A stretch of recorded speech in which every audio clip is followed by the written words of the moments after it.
Welcome back, everyone, to Mummy's Mask.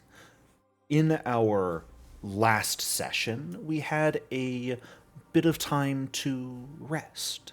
Your first exploration target, a resounding success, being the fifth fastest adventuring group to actually fully explore, but also probably the adventuring group who put the most effort into mapping your location, writing down every little detail of what you came across, to provide the best possible report to the Grand Mausoleum, which in turn gave you all a pretty hefty reward in coin. So that all came off well, and in the following morning, after a nice little party night, getting to interact with some of the other more successful adventuring groups, you returned to the Grand Mausoleum while some of you headed off to actually sell your loot in order to receive your second location. This location not being a tomb, but a mansion of some noble family of the name Pentheru. After finishing all of your preparations, purchasing some consumables, enchanting some of your gear to be a little bit stronger, you all headed back into the necropolis. Heading not to the far east this time, but more to the southwestern side of the necropolis, the large walled off buildings where your quarry lay. As you approached this House of Pentheru, though, something caught your attention. There was someone already there who had yet to enter, but was loitering around the entrance, seemingly perhaps preparing to go in, with a little bit of a, I don't want to just say conversation, but perhaps standoff between both parties. You came to meet the individual by the name of Silas, who let you know that he is apparently here tracking some creature that has been flying over the walls into the city, perhaps is responsible for some disappearances even, but seems to be nesting at this house that you all are given the chance to fully explore. So, heading in together, you all, first things first, immediately dealt with a haunt, seemingly the memories of the plague of madness from when it broke out, a mob of crazed individuals trying to break down the door into this mansion, and perhaps even succeeding to an extent. But thankfully, none of you were too terribly disabled because of that, and you decided to start with the eastern courtyard of this mansion with your explorations, finding an asp that was simply curled up under the shade of one of the tables, minding its own business, a pair of death dogs, strange two-headed beasts that, despite their appearance, are not actually undead, but simply have a bit of a symbiotic relationship with flesh-eating maggots. That great time all around.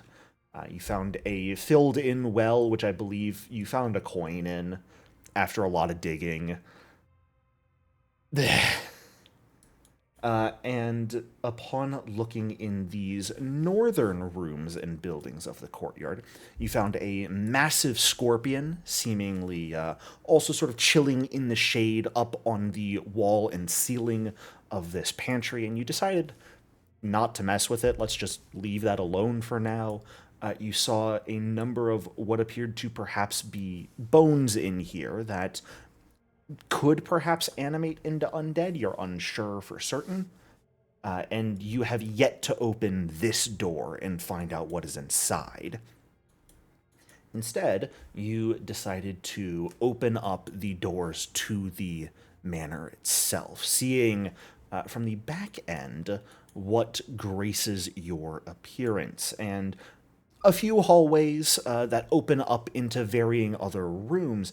What grabbed your attention the most, though, is being able to see down to the far end of the hallway, where there is a long table set up quite nicely, and atop it are severed heads. A wonderful little time. Specifically, it is like a plate and a goblet set on the table in multiple spaces, and in each of those goblets, a head is sitting. So, that is where we are picking up today as you open the door into the manor and are free to do whatever explorations you so choose.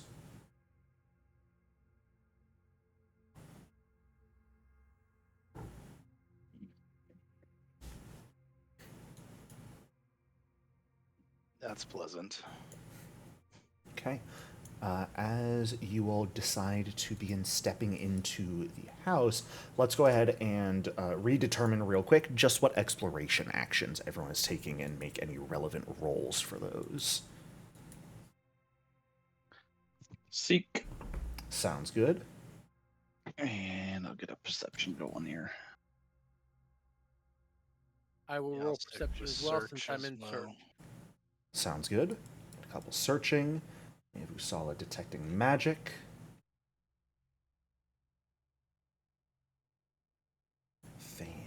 Fantastic. How about you, Silas? Still avoiding notice. Sounds good. And I suppose we'll go ahead and then have Nahamura continue with the scouting as well. As you guys step in and get a bit of a better view of much more of this place, I'll give you a few quick descriptions of what you see.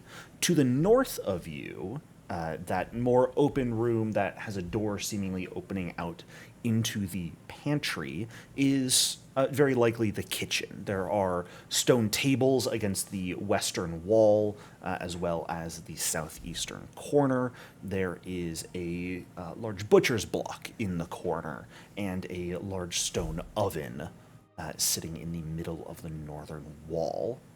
There is a skeleton, humanoid in nature, sort of lying underneath this table that you notice. Smashed crockery sort of surrounding it.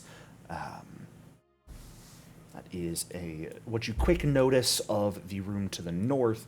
Directly south of you appears to be a chapel of some sort.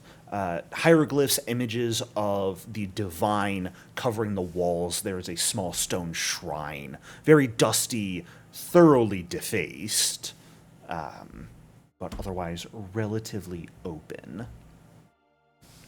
Is it dedicated to any particular god, or? At a quick glance, it appears to be dedicated to multiple. If you wanted to go and take a closer look, you'd be more than welcome to.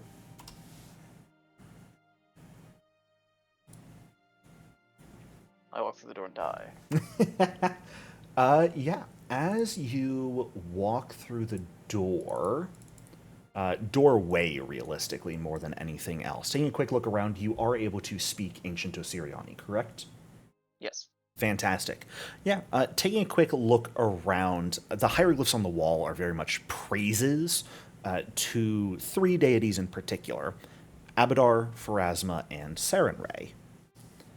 There are several sort of common prayers to each of them just on the wall. But it has been overall thoroughly ruined. I assume So you it was don't actually see Abdar, those who bad else, Sarenrae? things. Before we actually move forward, I don't know if you want to move Nema in. I'll move him as is necessary. Okay, because Sahara is going to close the doors behind her because there's monsters there, and she's usually in the back and does not want to get snuck up on. Fantastic. Thankfully, I can move people through walls. Nebsu, are you talking about these things that you see down near the entrance? Yes. You do, in fact, see them.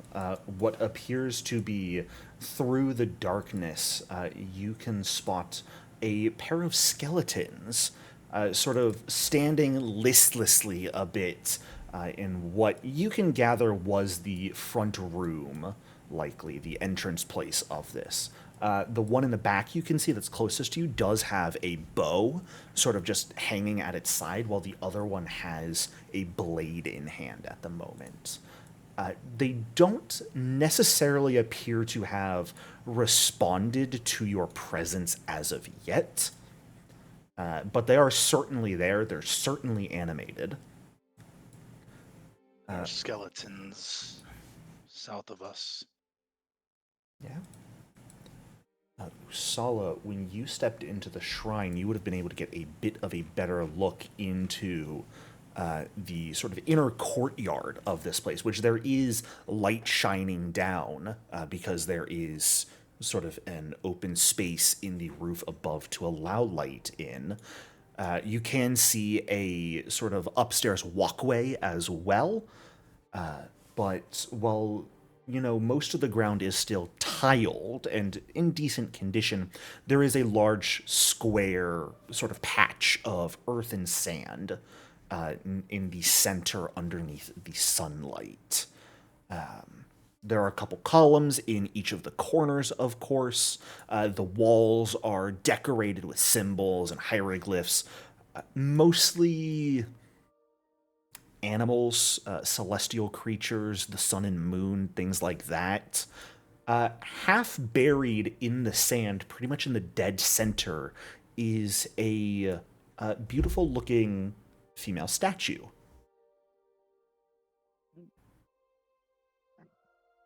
How large? About the size of an average human. Okay, like life size. Yes.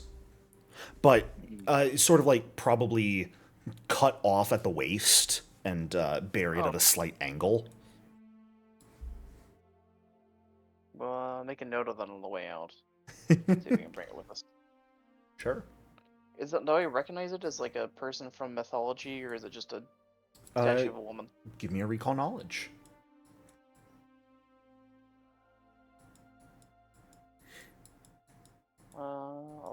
Anyone else know who this is? Who is? Statue.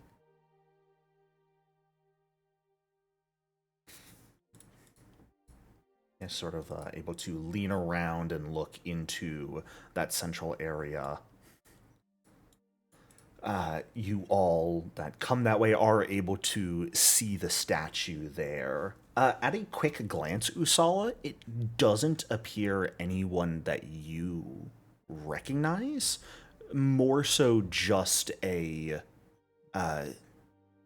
beautiful human female. Same goes for Sahara and Amenemsu. Okay. Yes, I will try. Yeah.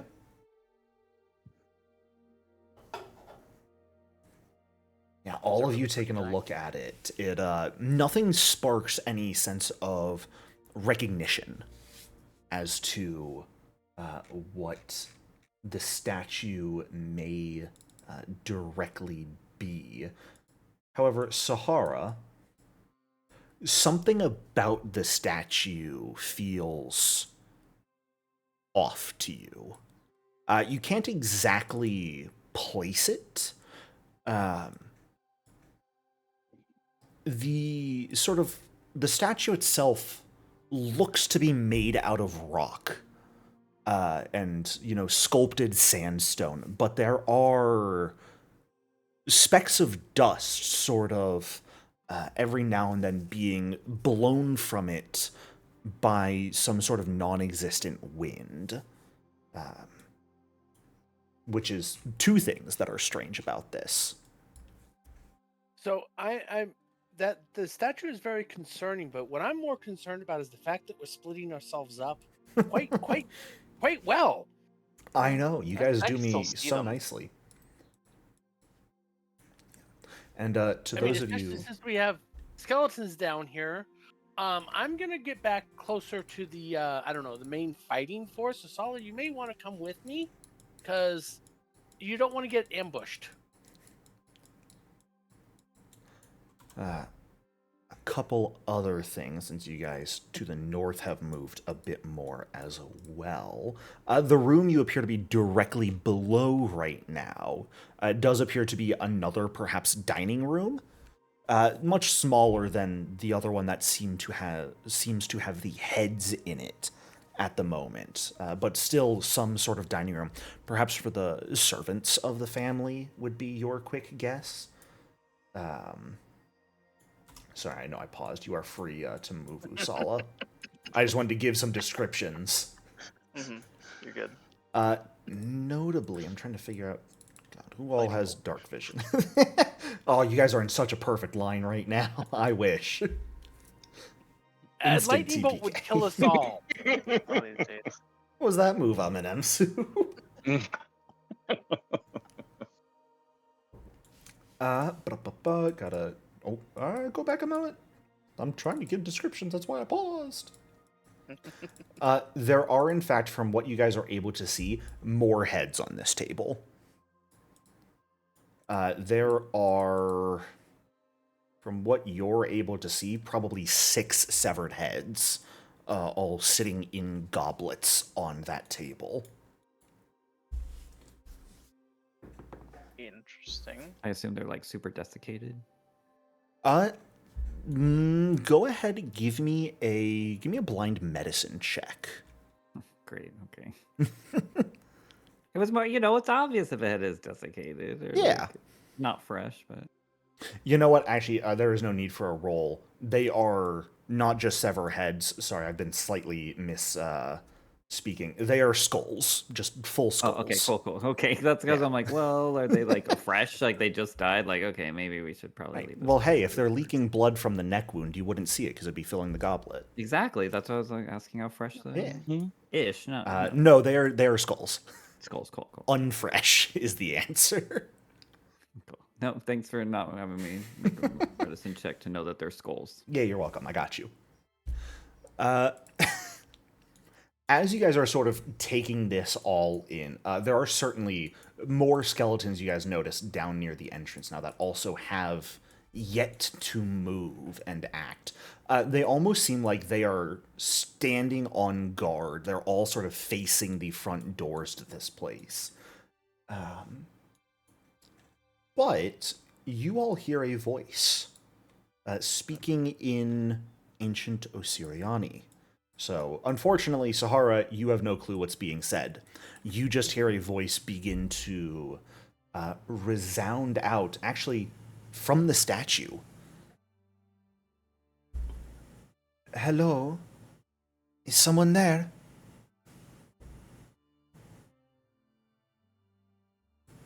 Yes. No. That is Maybe? a confusing series of answers, but I gather from that there are multiple people there? Yes. I unfortunately cannot see behind me right now, so I am going off of your voices to determine.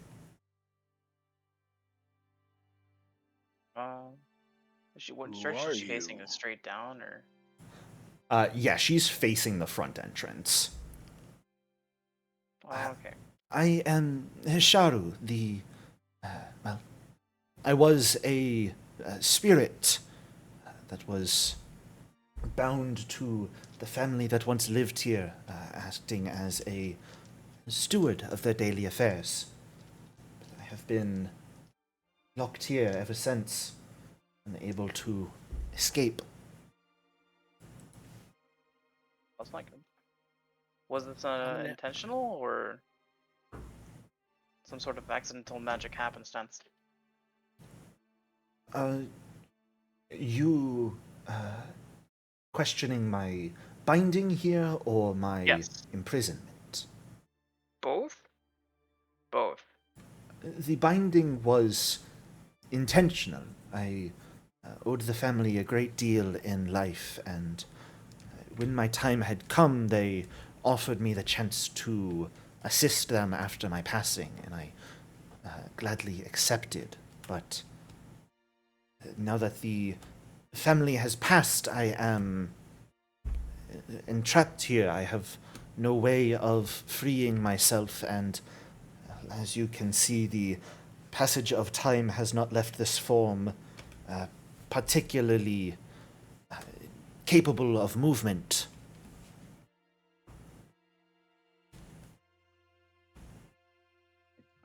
Perception check. Is this believable? Is this Yeah, something go ahead that, and give me a sense would- motive check. Something's a motive.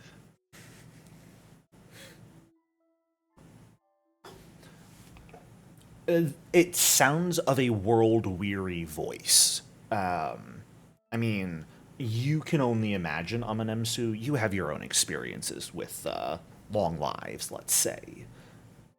But you can only imagine what it might be like to be trapped somewhere for perhaps thousands of years, completely unable to move. It's also just generally hard to determine the validity of one's statement when the voice is coming from a statue. You can't see facial expressions twitch. There's no sweat or anything, no twitching that would normally help give one away if they are being deceptive towards you. So, as far as you can tell, they seem to be honest with you, but you can be honest and know that you probably really don't have a good way of knowing for certain. Right. Oh, I can't go that way. There we go. Speaking of individuals trapped for thousands of years, unable to move. And you said this is the courtyard right here, and Yes. then there's like a skylight of Yeah, sorts. it's a little hard to see because of all the light cantrips you guys have. But there is a sort of like here to here in sort of this bound would be how the light is coming down. Okay. Can I see up on if there's anything up on this like second story or? Yeah, I mean, up on the second floor there, you can see the balcony sort of looking down. You can't see much. The balcony appears to be relatively open around it. Yeah, I would say at best you might see like a couple doors up on the balcony. No. Okay. So Leading into basically, other rooms. nothing about to drop on me if I walk in there. No, there's no large piano hanging above you. Excellent. No anvils. Gotcha. Yeah, you're good there. Acme is everywhere, man. What is the name of the family that did this to you? Slowly walk around. It was the family Pentheru. They were the ones who gave me this offer and allowed me to continue to assist them. Amanemsu, if you're going to stride to right there, the skeletons may take note of your presence where at were this the point. skeletons? May I introduce you to right there? Oh my God, there it is. Okay. If you would have I liked, pointed them out. To yes, everybody. it was absolutely pointed out. If you wanted to stay back, you're welcome to do so.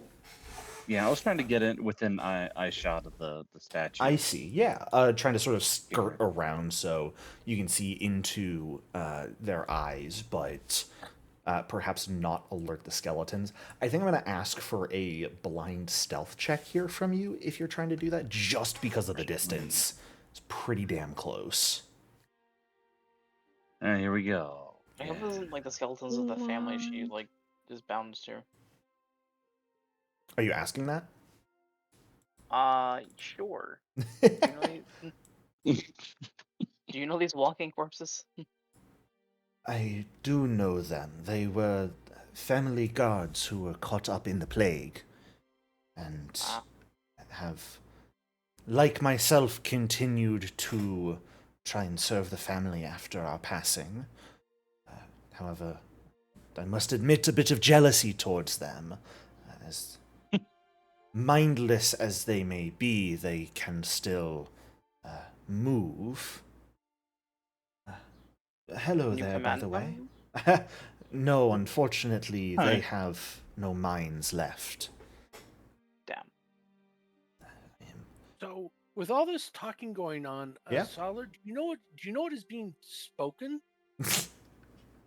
Can you like translate for me, because I have no idea what you guys are even saying.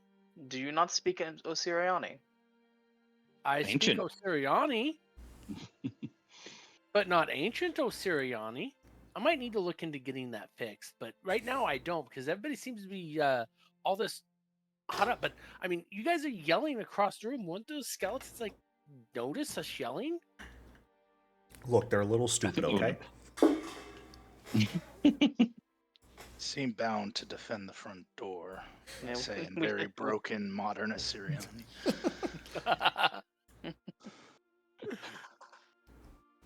They're guarding the front room, but we have not yet entered the front room.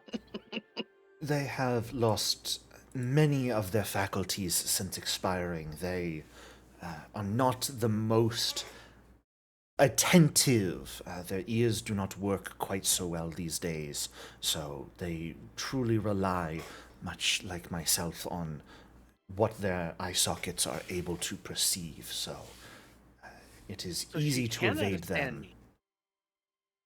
Should we free them, as it were? Sahara, that's an interesting point. She did just respond to you. Yes. Oh, that's fun. She's I still pay attention to speaking these in things. ancient Osiriani, but she definitely responded to what you said. Ooh. I'll translate what she said. Mm. You're not missing much. So I'm gonna think really out loud about how my fireball spell is really going to upset that sandblast or that sandbar. Can you go ahead and give me a blind deception roll? Just to see if she recognizes the fact that she may have just slipped up.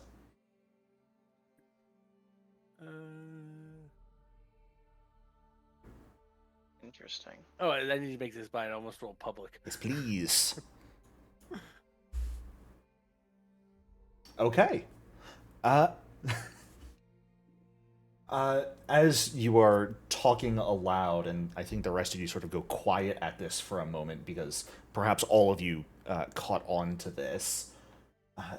I had no idea you had such powerful magicians amongst your number. It is quite good to hear. If I may ask, I've been trapped for so long. How long has passed since the family perished? 200 years. Oh. That is... It's felt quite longer than that, but I suppose that's still quite an extensive period. Did you say that believing that to be true? Or did you say No. that? Okay. Just making sure.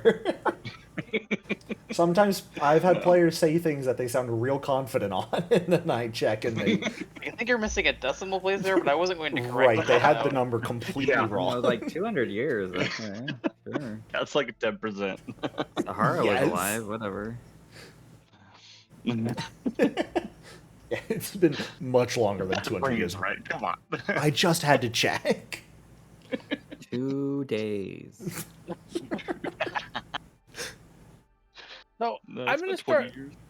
I'm gonna start whispering to Ursula, who's been translating for me, and then I'm just gonna speak it straight out loud because I was trying to be private about this, and then I realized that she can read our minds, so therefore it doesn't really help to try to keep things secret. Mind magic. But I'm like, Ursula, I think she. Oh wait, if she can read our mind, then she's probably just reading our mind. Interesting. I am unfortunately incapable of perusing the minds of others. As interesting as that may be, I am unfortunately not competent with that sort of magic. I am no magician myself, otherwise I would not find myself trapped like this anymore, I'd like to think. I'm not sure I caught all that, Asala, but then how's she understanding me? I'm acting like Asala's trying to translate but not doing a perfect job. She's gonna shut up hearing that. Because she's responding to me. Did I understand that correctly, Asala? Yes. So how is she understanding me, and what type of trickery is this? Tell me, what kind of freedom do you seek? There's been vast improvements in construct technology and automatons. Has there? That's quite impressive to hear. You can merely set your spirit free from this vessel, let it do what it will, try to bring you a new body, try to repair the one you have now. Any More of those, severed heads. I can't say I'm partial to severed heads. Why do We you hunt say a that? flying creature. Have you seen it?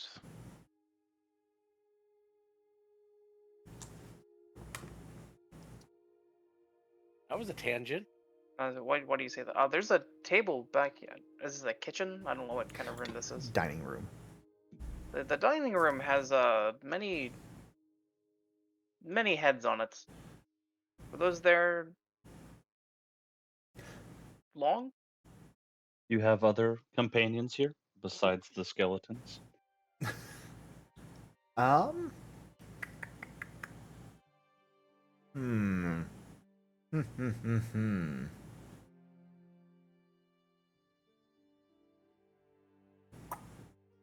I am aware that there have been known some creatures that have made use of the open roof of this place in order to occasionally build nests over the centuries. These are human remains.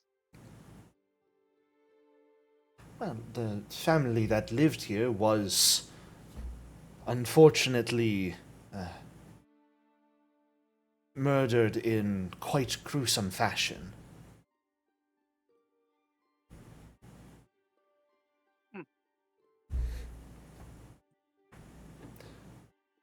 But that construct technology that you mentioned advancements have been made? Yes. What sorts?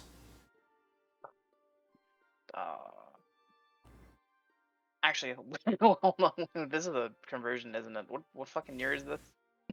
We are still playing in the year that this adventure takes place, so 4713 is the year. Ooh. Not as good ones as I was. It's about a decade ago from modern day.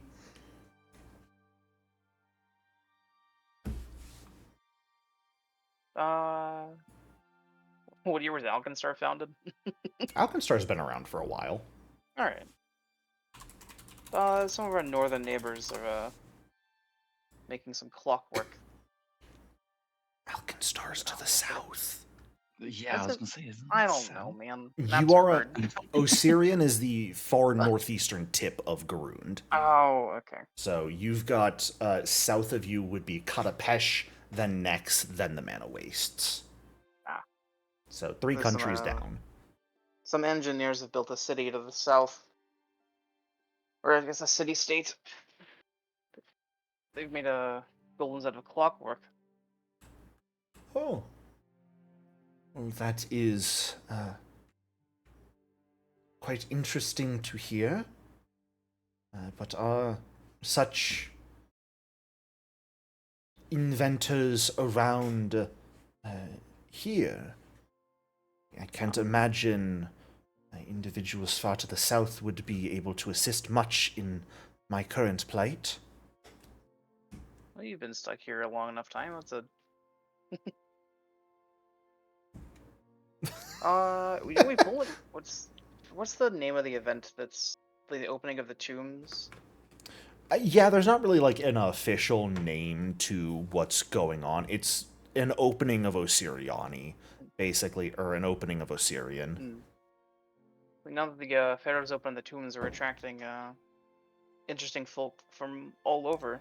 There might be one in town we could find.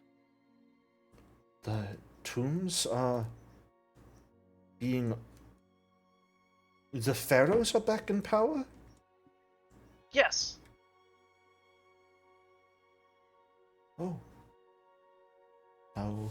How long ago? It was about 5,000 years ago?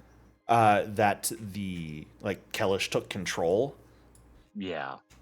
About that length of time, yes. Let me just confirm. So I have my exact timeline.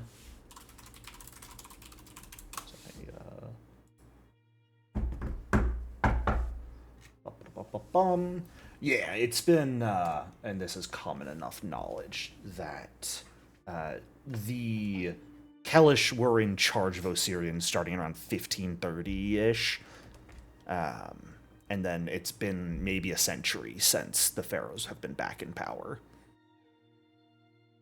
We're on only the third member of the current pharaonic bloodline. So, good old Khemet III, the one who made this happen. You about to say something there, Nebsu? Thinking. Fair enough. Yeah, I'll do it. I'm gonna pull out a copper piece and throw it to Amenemsu, but make it pass right by the statue's head. See if it flinches at all or anything like that. Interesting. Go ahead and I'll ask for a deception check from you here. Uh-oh. Blind, of course. Flinching. And see if you can get it to flinch effectively.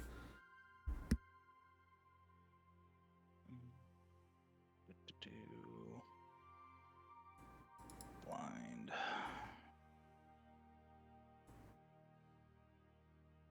The rest of you are way more suspicious of her than I am.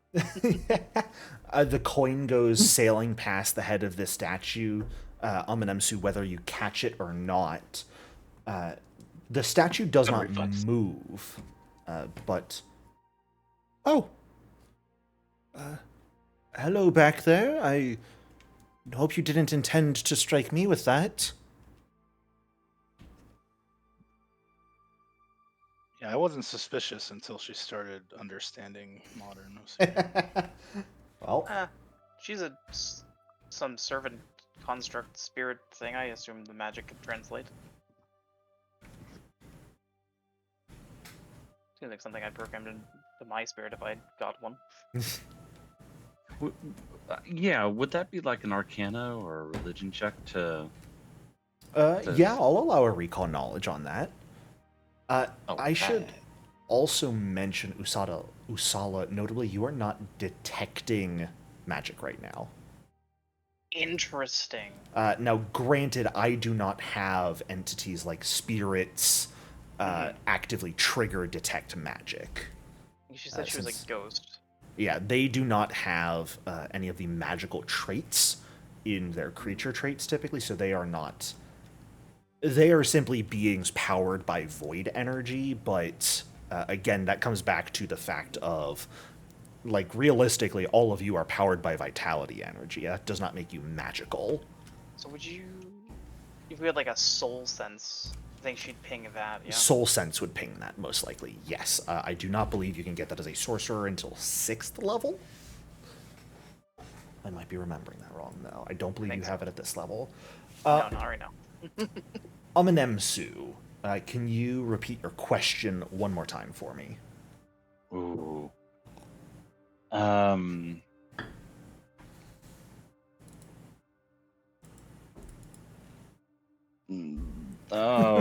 think it was having to do with how it was created, or... It was either that or potentially picking up languages. It's one of those two, and I just want to confirm.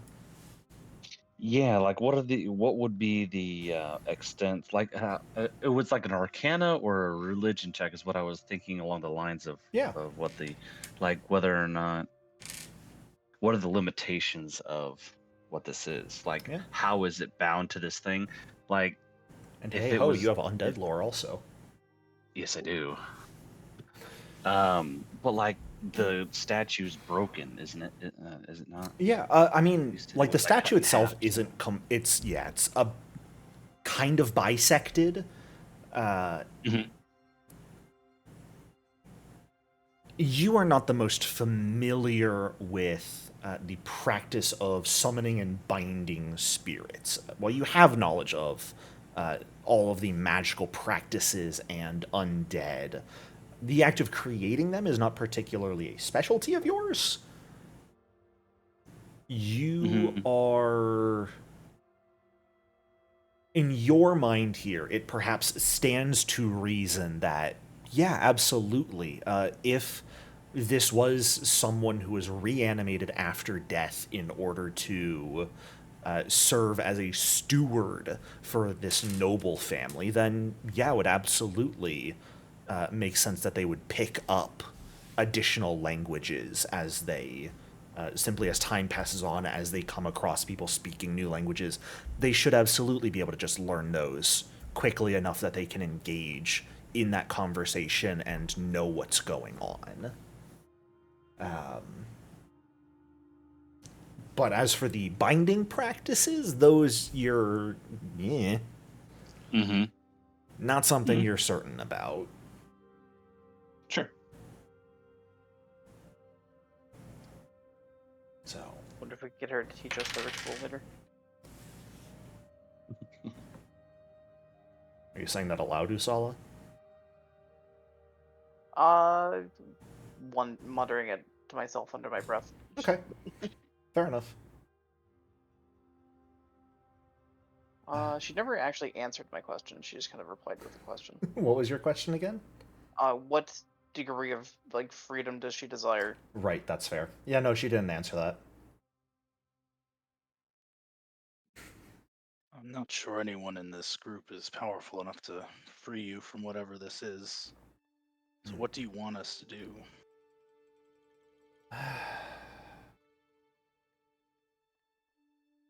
Well, um, Company for a few minutes.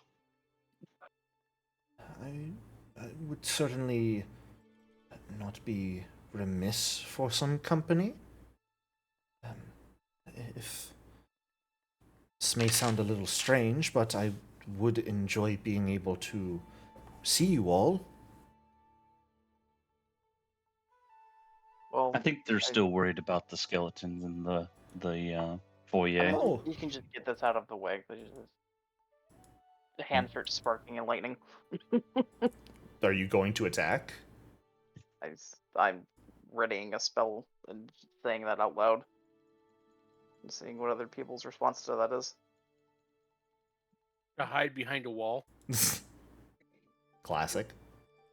You're attacking the skeletons or the? Yes. Yeah, no, Oh, not the okay, statue. okay. Jesus. I was like, Like yeah. gesturing like I'm about to throw a lightning bolt at the skeleton. Like anyone gonna? I guess I will walk past the statue to Yeah. fight the skeletons. Oh, hello there. I will be with you in a moment. Oh, okay. Please don't be too upset if they decide to respond violently in kind. They are simply acting off of their memories of what their last moments in life were. It's merely their nature to fight and die. I think at this moment I'm going to ask everyone to roll initiative for me if you guys are going to be attacking these skeletons. By the way, hello Nahamura, welcome. Hello. Hi, Thank you, Jesse. Thank you. Thank you. So am I. Hopefully, this does not continue much longer. No worries. Is someone still scouting? Yes, Nahamura was scouting. He's also giving everyone oracular warning here that you can all grab that effect and put it on yourself. Since it not only gives you an initiative bonus, but temp HP as well. 1 temp HP. So 1 temp HP, hey ho! So I did not have that on me when I rolled. Nope, my I will initiative, so- add to your initiative if it matters. Cool. So, which It will not have changed any of your initiatives.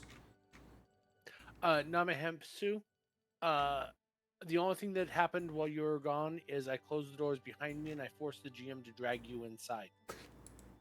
Because he was going to leave you out there with the monsters to get eaten. Yep. Without You picked up your hesitation. You picked up your What a cardboard cutout and carried it monster. inside. My god, there's so What many another auras right monster. now. And you guys Another are monster. currently talking with a statue that's sort of here in the center of the room. We don't trust it.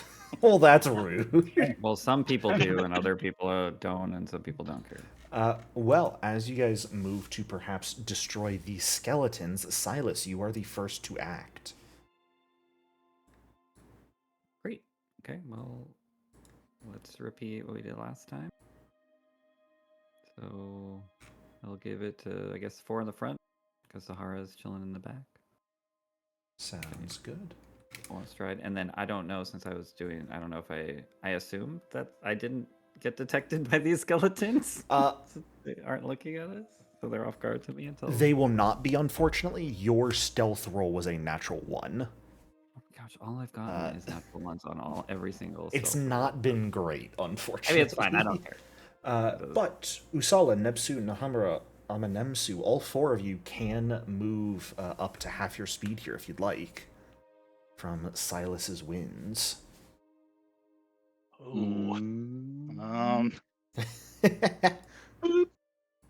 Oh, collides with at least one wall. Are you trying to get to there? Yeah.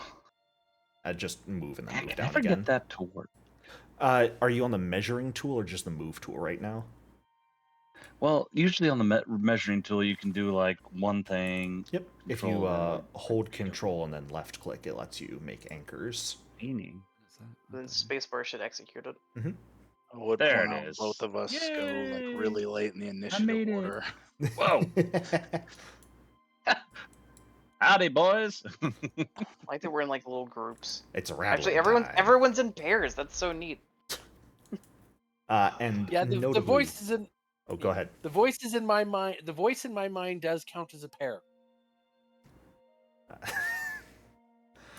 Notably, these your lives two count? right up in melee with you, Amanemsu, have short bows out, while the other 2 closest to the front door have okay. kopeshes in hand. The fools. I know, they They've were been preparing a ambushed. frontal assault. I'm getting You fool. colliding. You're getting colliding? Where are you trying to get to? Just right in front of that skeleton there. Colonic. Since they have bows, I'm okay with stepping up to them. Yeah. And I'll just throw some water. It's a nice speaker system. This Alrighty. So last action Bargain. from Silas was going to be a blast at that one. Fantastic. A 24 absolutely hits. Nice. Oh, it's not a direction blast. Silly.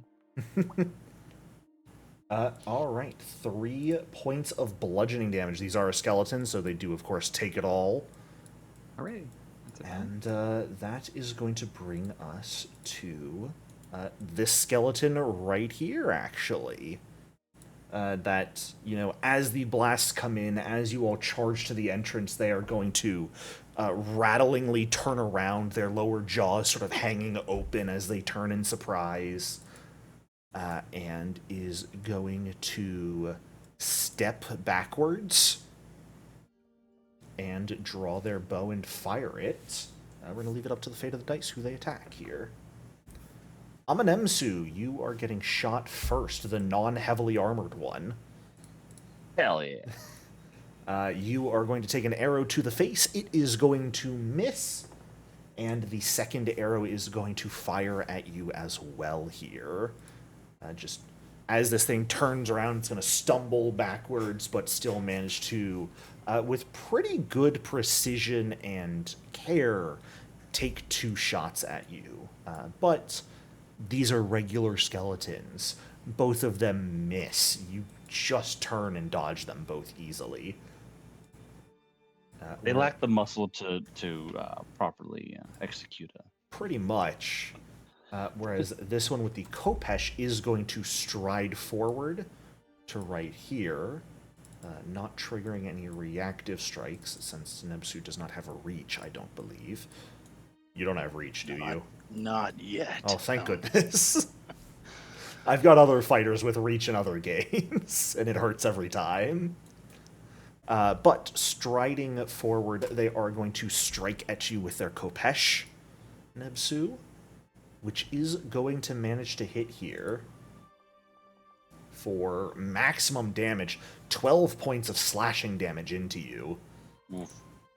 Big hit from the Kopesh, and they are going to follow up with a claw strike, hitting you with their free hand, which is just going to skate easily off of your armor here. And bring us to your turn, Usala.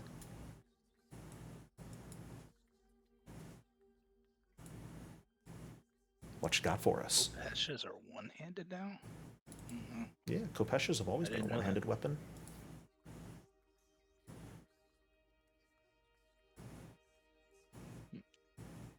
Usala? Oh.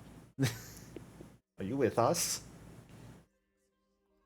If you don't go, I'm going to have the snake outside go, so... Oh, no. Large 30.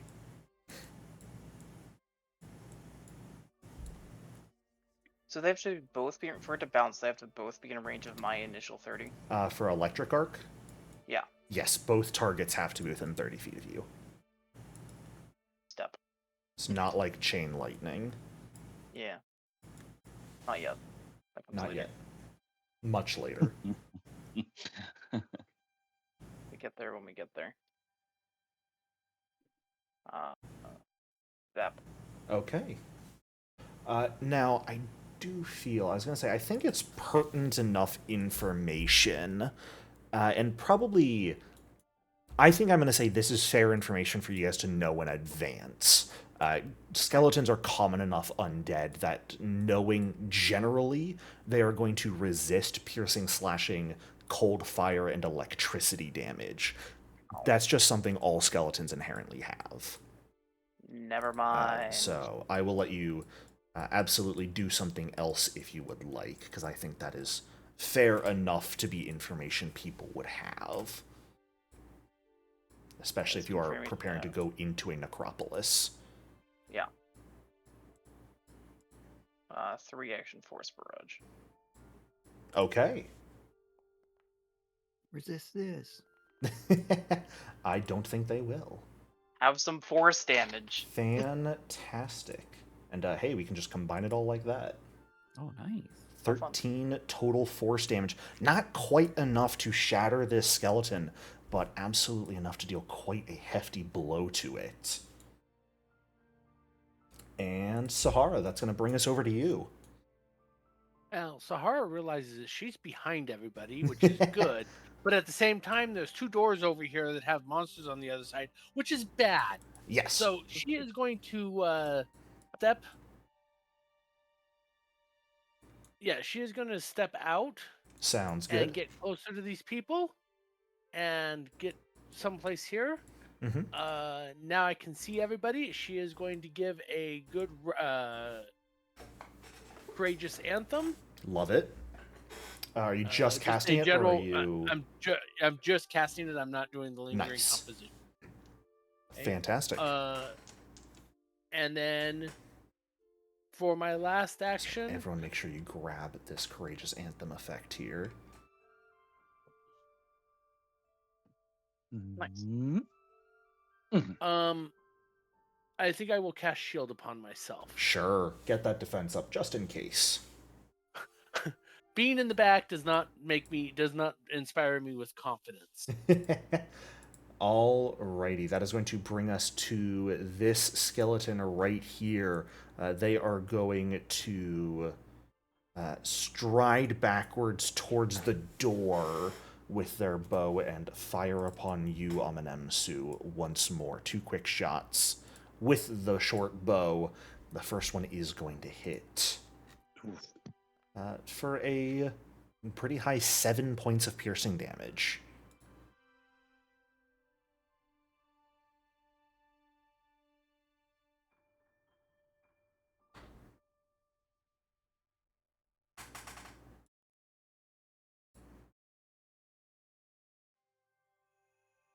Oh, There you go. for some reason, I kept thinking it was going to automatically. No, it will not automatically apply. Good. I like to force you all to hit the buttons and suffer. Okay. But the second shot coming at you is going to miss. So, only one arrow ends up striking you. And Nahamura, that is going to bring us to you. Nahama is going to cast a 3-action heal. That's so rude. Have you considered not doing that? I did, and I was like, nah, I think I'm gonna do it anyway. Fair enough. Yeah, why not? You are within 30 feet of everyone, so this is going to hit. We're just gonna plop it like right here in the middle. Yeah, well, it's an emanation, so it comes from you. Oh, okay. You okay. are the center of it, but that's still going to get everyone. Okay. Alrighty. So, I will go ahead and roll fortitude saves for all these goobers. And you can go ahead and roll damage here, as I believe every single one of them fails, one of them even crit failing. Boom. Ooh. Alright, and everyone else can go ahead and heal 8 as well. Oh, look at that. Unfortunately, it's the one who is already badly injured is the one who crit fails. So they take double damage. They explode. Absolutely, and all the rest are going to take full damage as well. These do not appear to be weak to vitality by any stretch of the word. I'm sorry? Yes, absolutely. Alrighty. That's the actions, yep. Fantastic. Good old 3-action heal when you have a bunch of undead as your enemy. Isn't that just lovely? Beautiful. Nebsu, your target directly in front of you, is unfortunately dead. Before I take my actions, I have a very serious question. Oh? Do the people in the back of the room there, Mm-hmm. does anything happen to the statue when he did that? Mm-hmm. I was going to look at that when my turn came up. Nebsu wouldn't look at that. Yeah. But he's busy, but I'm just asking. And, yeah.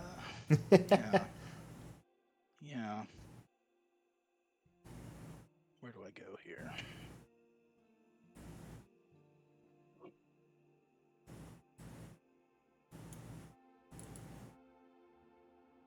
That guy hasn't gone yet.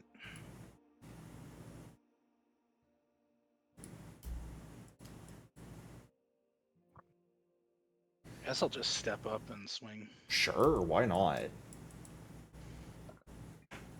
It's with a off guard snagging strike.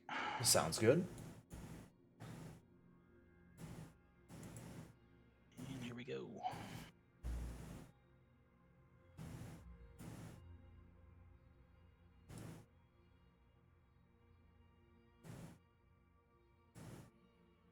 .23 is absolutely a hit. Go ahead and roll some damage for me. 7 or 11, sorry. Pretty good roll. Even with its resistance to slashing, it's still going to take a pretty decent chunk of that. And is absolutely going to struggle. Now that it's off guard, I'm going to punch it with my gauntlet. That's so rude. I love it. Oh. 16 will be an exact hit because it's off guard now. Love to see it. Or 8 points of damage. That is going to be enough to destroy that skeleton between the vitality magic of Nahamura and your blade and gauntlet. The second of 4 skeletons is going to fall. And that is going to bring us to the final skeleton before Amanemsu gets to go. Let's see here. They are going to move.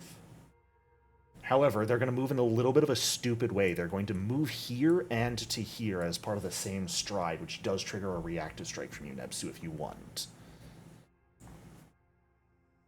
Alrighty. 29. Man, I shouldn't have let you do that.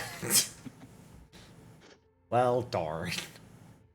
I mean, they're stupid. It's not They their are. fault. They're mindless skeletons.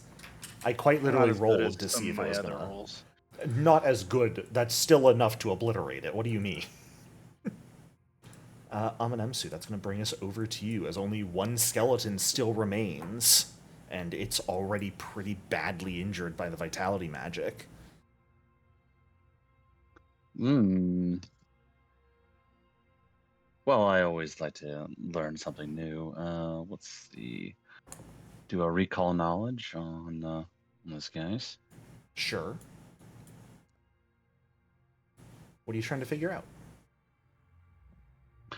Whether or not I can have the drop on it for a round or a minute. You don't have any questions you want to ask about these guys. What was his name in life? It's a name tag. Yeah, exactly. There's a faded name tag. The hieroglyphs definitely tell you their names started with T. You can't get much more than that, though. But you did succeed, so they will be off guard to you here. Awesome. As you come striding up. Well, see if this works today. Yay. Nope. Nope. Well, unfortunate. You know what? I'm tired of not hitting with the We're rapier. gonna hero point the skeleton kill. Yes. I love it. You gotta do something. Oh, that's so There we much go. better. The off guard will make that a crit. And sorry, let me put off guard back on him so he can get sneak attack damage. Fantastic. Big roll. 20 points of damage. Absolutely. Oh, should have been even more because you would have had sneak attack on that as well. Another d6. Oh, did it not? I probably had off guard off the token when you hit the critical damage button. Okay. Which is why. Yeah, the requisite effects have to be on the token before you hit the buttons. That's just on me. It was enough to kill either way. Doesn't really matter. So how did this Fantastic. funky speaking skeleton who can understand me somehow but cannot respond in the civilized language, how did she respond to the healing? Well, that's an interesting question, isn't it?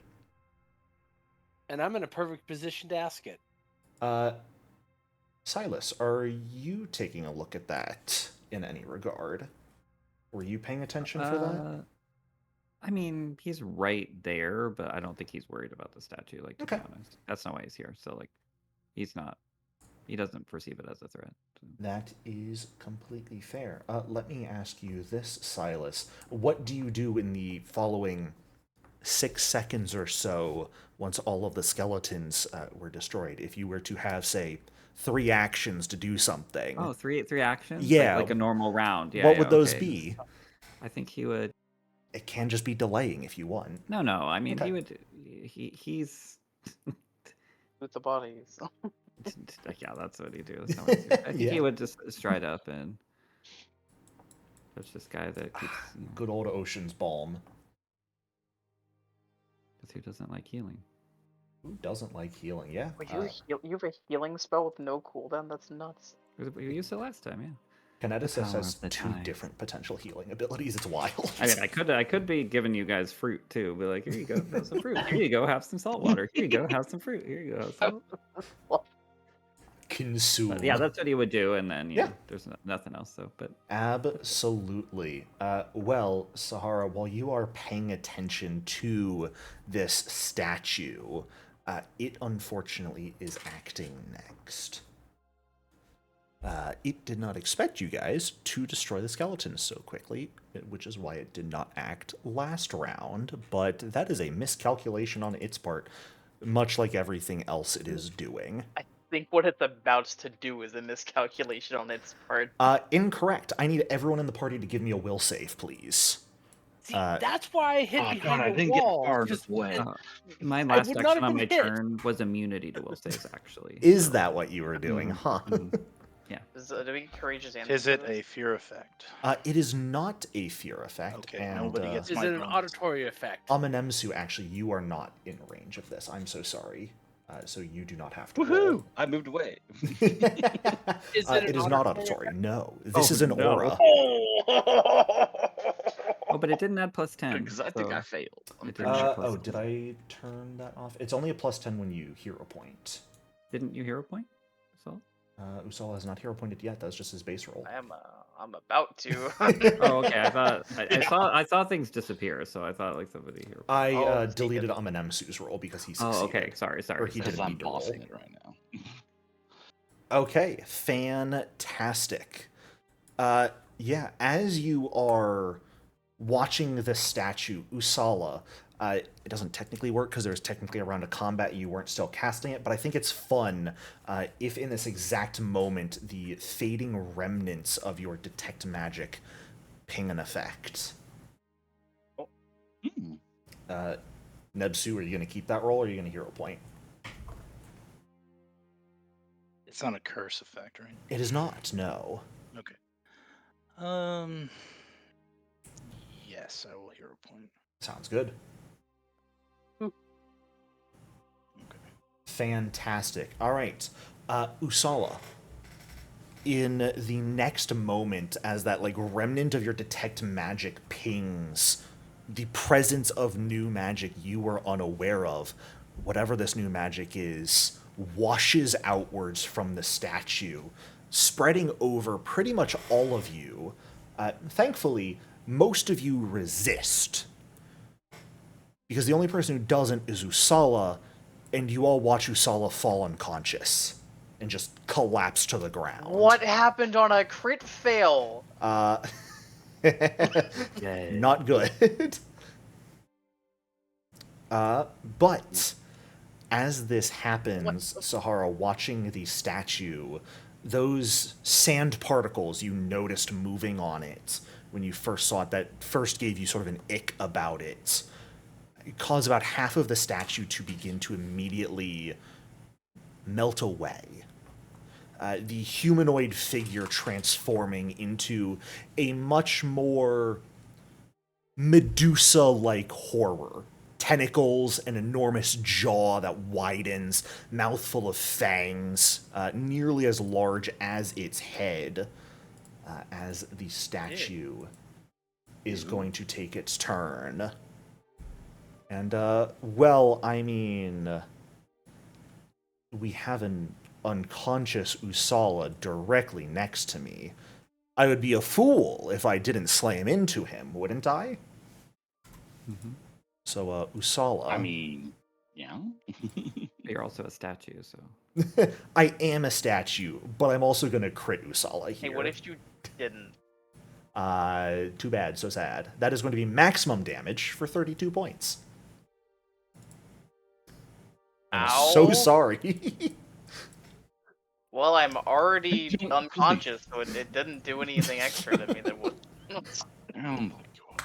You all feel this wave of magic flit over you. Most of you resist, but with the soft thud you hear Usala collapse. Those of you in front perhaps turn around to look what's going on just in time to see the statue transform and immediately slam its almost tree root-like arm down into Usala, crushing him into the sand and earth. And when it picks up, there is a smear of blood and snake scales on the ground, and your ally who is very nearly dead. Well, who's next? They are going to glide through the dirt a little bit and use their last action to take a strike at you, Nahamura. Yep. Which thankfully is only a regular hit here. And is going to be 14 total points of bludgeoning damage to you. I will, however, need a will save from you as the blow slams into you. And manifesting from it, that same magical effect tries to wash over you once more. Up to you whether you want to keep that save or not. Seeing what happened to Sala, I'm Yeah. gonna hero point her. Makes sense. Fantastic. Yes. As the magic hits, you recognize the wave of lethargy it attempts to inflict into you, seemingly trying to directly put you to sleep. But it fails to do so. You manage to remain conscious. Sahara, that's going to bring us to your turn, as all of this happened rapidly. Was there, when I was looking, without, if it takes an action, then I won't do it. But was there an effect from the healing spell?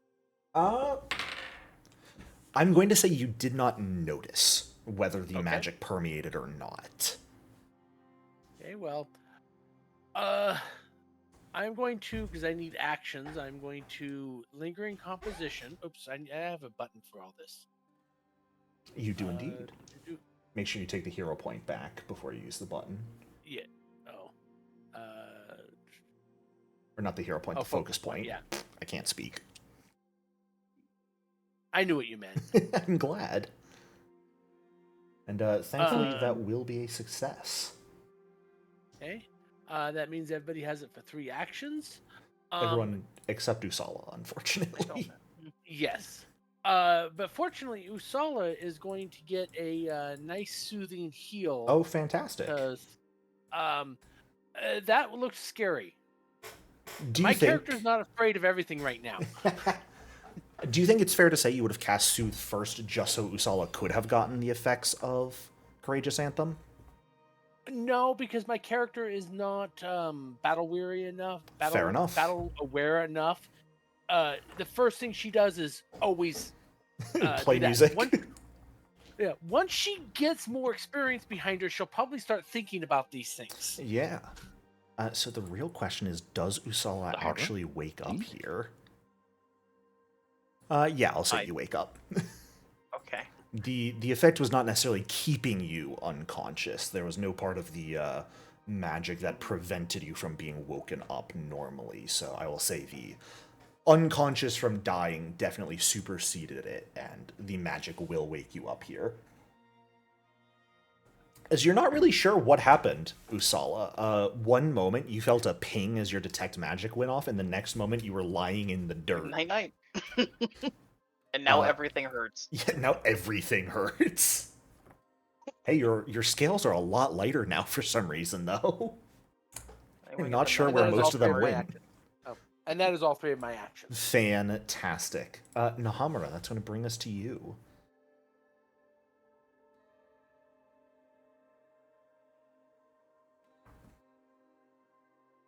Nahamura?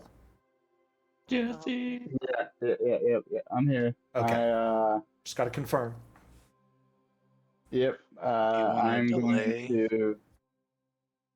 I think I'm going to cast Sanctuary. Hey, there you go. No, thank you, Sand Monster.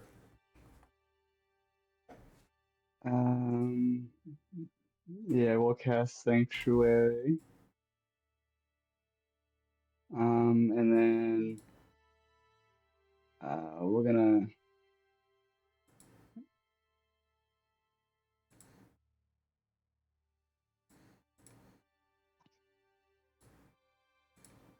we're gonna step back. Sounds good.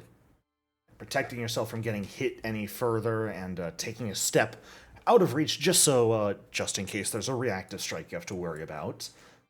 Nebsu, that's going to bring us back over to you.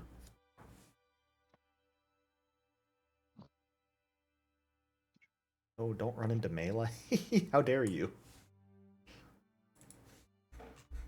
Stay away from my funny statue monster. Damn heavy armor. I mean, honestly, she is kind of a cute statue. But, she designed her form to be beautiful. And if she was flesh, I might have, asked her out on a date. But no, she had to attack somebody. She's got a heart of stone, you might say.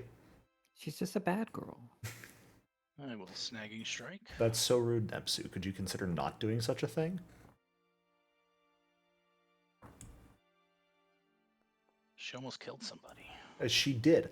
Unfortunately, an I'm 18 gonna- just barely misses. I'm a hero point. Sounds good. Much better. A 28 absolutely hits. Makes her off guard as you strike into her. Thankfully, unlike the skeletons, she does not resist your blow in any way. Okay, just swing again with the Falcata. Oh, so close to a 20 right there. So close, but still a hit, and that's good. For another 7. Another 7 points. Fantastic. Amanemsu, that brings us to you. However, you were not in the aura when it initially activated, so I'm going to need that will save from you now, since you are now within the area. Since she moved slightly to hit Nahamura.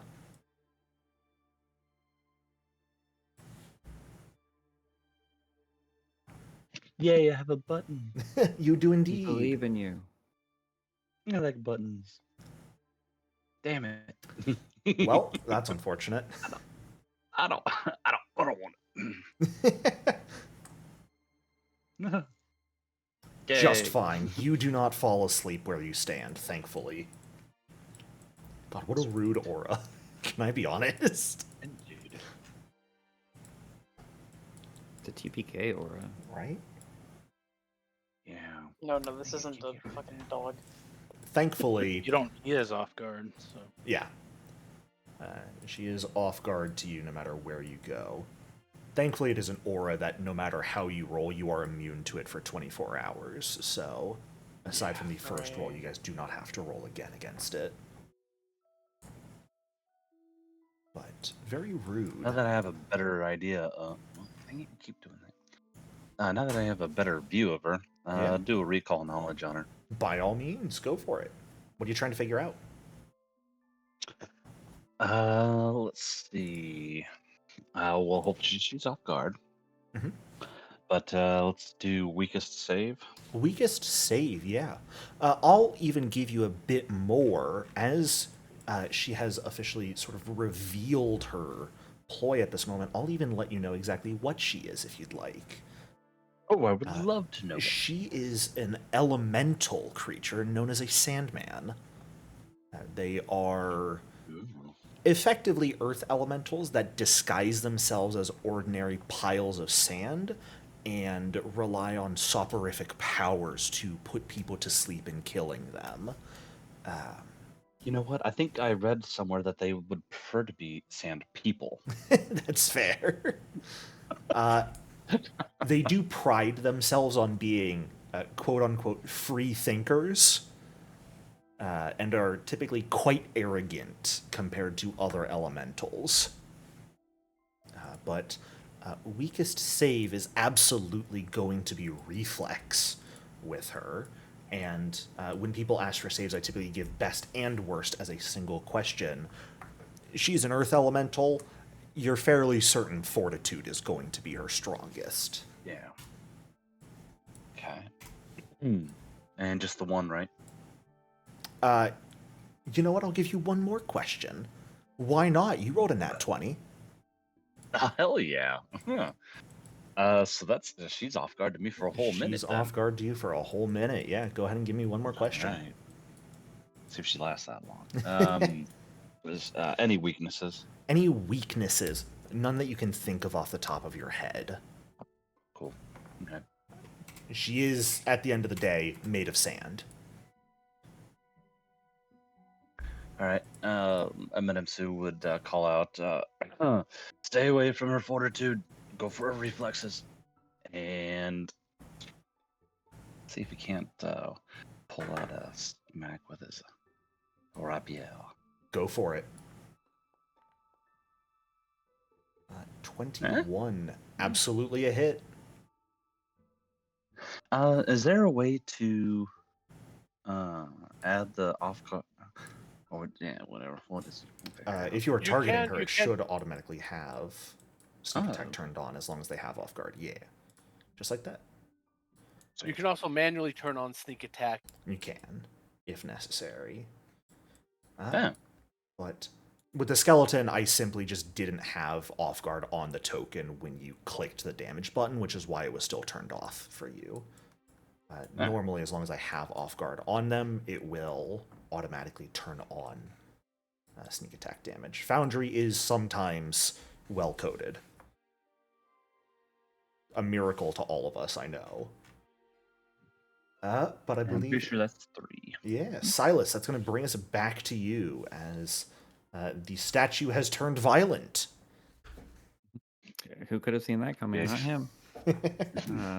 All right. Well, he's going to go ahead and gather a whole bunch of water from his aura that's swirling around him, and he'll lightly pluck some before pushing it into Nahamara.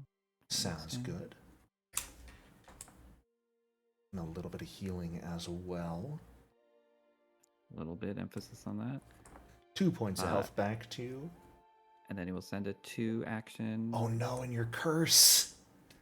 Oh, perfect. Well, he doesn't know that, so there you go. No, yeah. Resistance, you're welcome. And then he'll go ahead and throw the water at the creature as a 2 action. Sounds good. Sala, I like how you healed that. You I tried. 22 absolutely hits.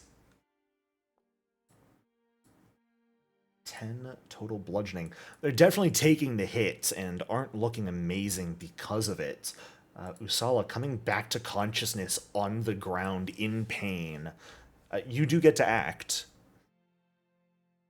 Oh, and I'm sorry. They should actually have been still off guard because of Nebsu's snagging strike. It would not have turned your hit into a crit, though, Silas, so... No problem. You said reflex bad. Yep. Good. Fall. Not the ancestral memories. Not Greece. Down. Okay. Go ahead and, if you want, go ahead and make some grease. Fantastic. Now it is reflex or acrobatics against falling prone here. And their acrobatics is a little bit better, so they are going to roll that. So, versus DC 18 here. That is a 28. Go for it. And Ancestral Memories, unfortunately, didn't have an effect either because they were making a reflex save. Or making an acrobatics check, not a save. That's annoying. Yeah, a little sad.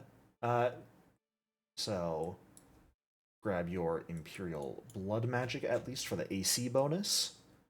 But as they just maintained their stance, sort of... They're still sort of partially fused in the ground. So even as you sort of try and wash the sand with grease in order to cause them to slip and fall, it seems to completely unaffect them. And their head just sort of turns slightly and looks over at you, Usala. Oh, Trying to goodness. help you, you traitor. How mean do I want to be? Kill me. I mean, if you insist. Let's see here.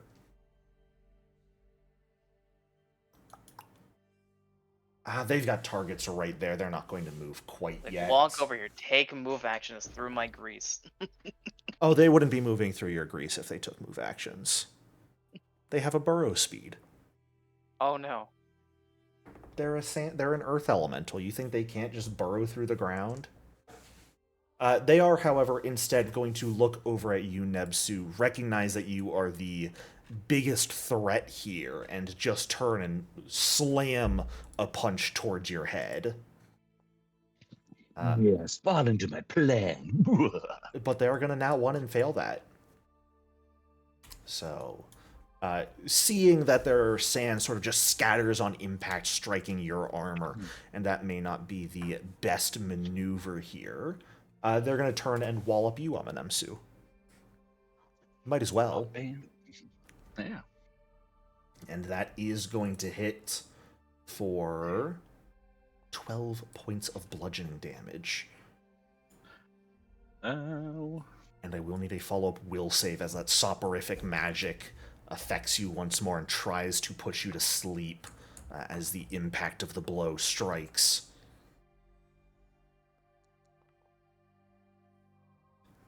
An 18 will fail. Yeah, I'll take it. Okay. You are going to fall unconscious here. Just falling down prone. It is a normal unconscious, so someone spending an action could wake you up with ease. I will also normally give you a perception check at the start of your turn to wake up as well, if no one else does. Sahara, play some terrible music. Speaking of Sahara, oh, actually, I have one action left with this guy. Nebsu, would you like to make a reactive strike? They are going to move. I would indeed. Go for it. They are going to glide through the earth, but you will get a hit on them. Ready? Damage is damage. And they are going to sort of sink down into the ground underneath the grease and glide up to here with their action. Whoa. Now we are onto your turn, Sahara. Well, Sahara was going to do something completely different. Now she's panicking because she's not used to combat at this moment in her life, and it's all new and she's scary. Yeah, no, that panic is what I'm trying to cause. Job well done, I think. I am going to stride, which will give a free attack of opportunity if they have it. If I had one, I would absolutely take it here, but I do not. Okay. And then because Nepsu is, even though I cannot understand what he is saying, he is really good at killing things. Give him the runic weapon. And in my own language, without him understanding it, I'm telling him to go crit this bitch. Fair enough. All right. Nahamura, that's going to bring us over to you. Nahamura's gonna move up. He is going to. If you move into that is an area of grease. If you are moving into that, you are going to have to make a save versus falling prone. Just an FYI. We'll go this way around the side there, and then we'll battle medicine. Okay. Fantastic. And are you aware of where the battle medicine button is? Is it the? If you do treat wounds from the basic action macros, there will be a drop down that allows you to specify treat wounds or battle medicine. Alright, and then no risky surgery. We will keep the. I got a +9. Do I want to shoot for the 20? I got a hero point left too. We'll shoot for the DC 20. Sounds good.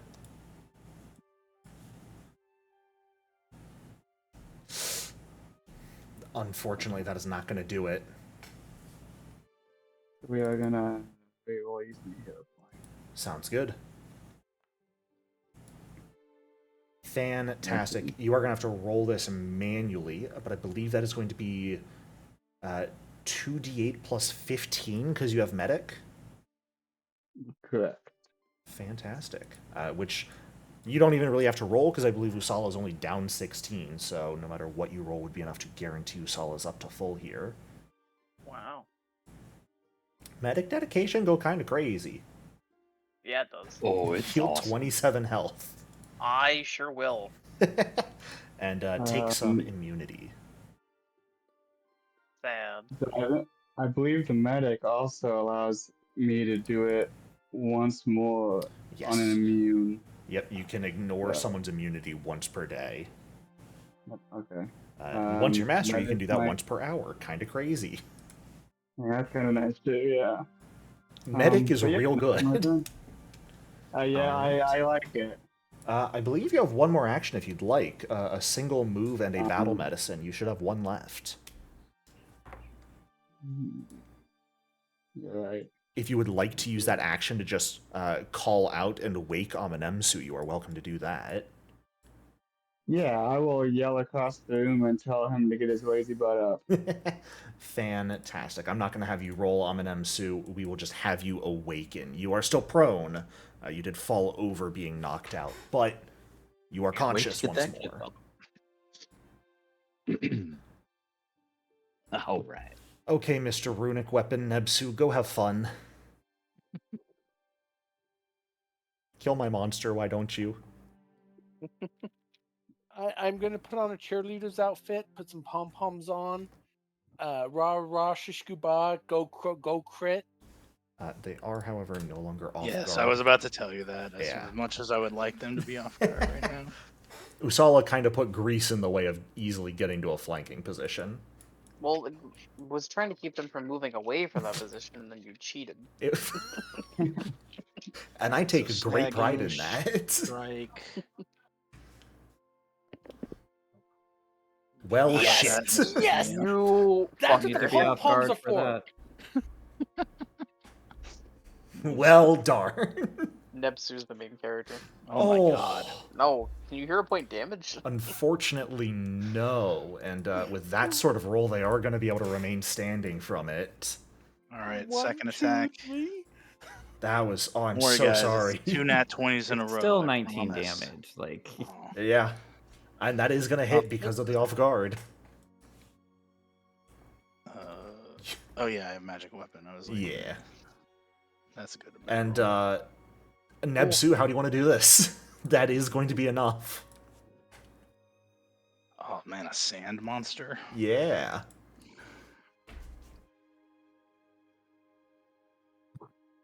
He'll probably just like do like a running slash straight through it. Fantastic. Yeah, just sort of running around, taking your blade, slicing in. There's that moment of pause where everyone sees the blow, expects it to bisect this creature, and it's going to be really cool, and then the blade just sort of like stops halfway through it. There's a moment of silence, and everyone goes, wait, that wasn't supposed to happen. But then with just a little bit of extra force, the blade fully goes through, and with a bit of a sandy scream, this creature will burst into a pile of sand and collapse. That will be the end of initiative. I will get myself up and dust myself off. Yeah. She knew a lot about the house and the people who lived here. Well, she could move. Mm-hmm. She Anyone could else have have been a faking migraine? it too. She, I can make up stories too. What was that, Nebsu? Does anyone else have a migraine? No, I feel not anymore. fine. I feel great. All right. I'm gonna like kick a bunch of her sand onto the grease, then I'll throw a torch on it. Okay. Fantastic. Can I pull out some marshmallows? Sure, why not? Stick them on a. Oh, I gotta find a stick. As the sand begins to burn, as you're sort of like kicking it onto the grease, Usala, you actually notice what appears to be a few things buried in the sand. First thing that catches your attention is a bit of coin that sort of glints through in the sunlight as you're kicking the sand, and tells you that perhaps there may be other things buried in this sand. Nothing appears to be magical, though. All right. But Well, once the fire's out, there's a treasure here. Amenemsu would like to go through the bodies of these skeletons. yeah, absolutely. See if anything's worth taking. I mean, if you want to, they don't appear to have anything magical, of course, but if you want to just take their shit, they all have a kopesh, they have a short bow. The blades are old and rusty. Same with the bows. They're in states of disrepair. But they would still sell for a little bit of money. So, Start piling it up over here. yeah. By the entrance, good old treasure pile. Yeah, go ahead and open this door. Don't open the door. Oh, too late. Oh no. The second haunt activates.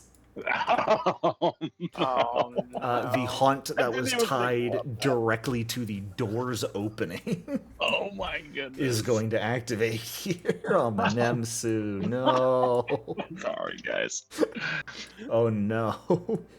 As you sort of pull open the door, just sort of ready to put stuff outside for taking home, not expecting anything to occur, that voice you heard when you first came into the courtyard outside is going to call out once more. They're inside! Protect the family! Someone else follows up this time, though, going, It's too late! Save yourselves! And as a number of screams begin to fill your mind, Amanemsu, I'm going to need a will save from you, please. I will do that. Ooh. Oh yeah. Since I cannot see you, I cannot count a performance. That's all. So, bad news is, you become confused from this. Good news is, the real danger of this stems from the fact that normally when you open these doors and this haunt would trigger, you would also be fighting the skeletons, and that's where the real danger of the confusion comes from. Mhm. In this situation, though, when there's no other threats, I'm going to say, unless you guys want to do anything with it, it is pretty easy for the others to recognize something is going on and attempt to excise the haunt briefly in order to save you from the effect. I imagine he's got like a bunch of kopeshes and some Yeah. bows in his hand, in both arms, you know, like a bundle of sticks and stuff. And he's just like looking around frantically and just really confused. Fantastic. Yeah, you guys found the easy way around that haunt, though. Just go through a side door. But I will also say, it is similar to the one outside. It does have actively a bit of a longer reset period. This one being closer to a week before it will reset as opposed to a day. Can I actually get a recall knowledge from anyone who is trained in either religion or undead lore? Funny you should say that.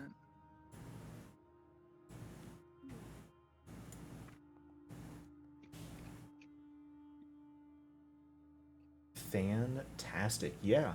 Nahamura, as you are recognizing this and figuring out how to excise it briefly, and Amanemsu, once you are freed from the effect, both of you recognize that this haunt is a bit different because it's partially tied to these skeletons. The reason it has a bit of a longer reset period is because that is how long it will take for these skeletons to reanimate. But you're both fairly certain that if you were to give each of these bodies a proper burial, that might permanently prevent them from returning and permanently excise this haunt as well.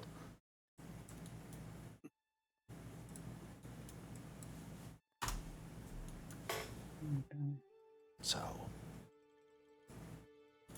certainly something that can be done should you like.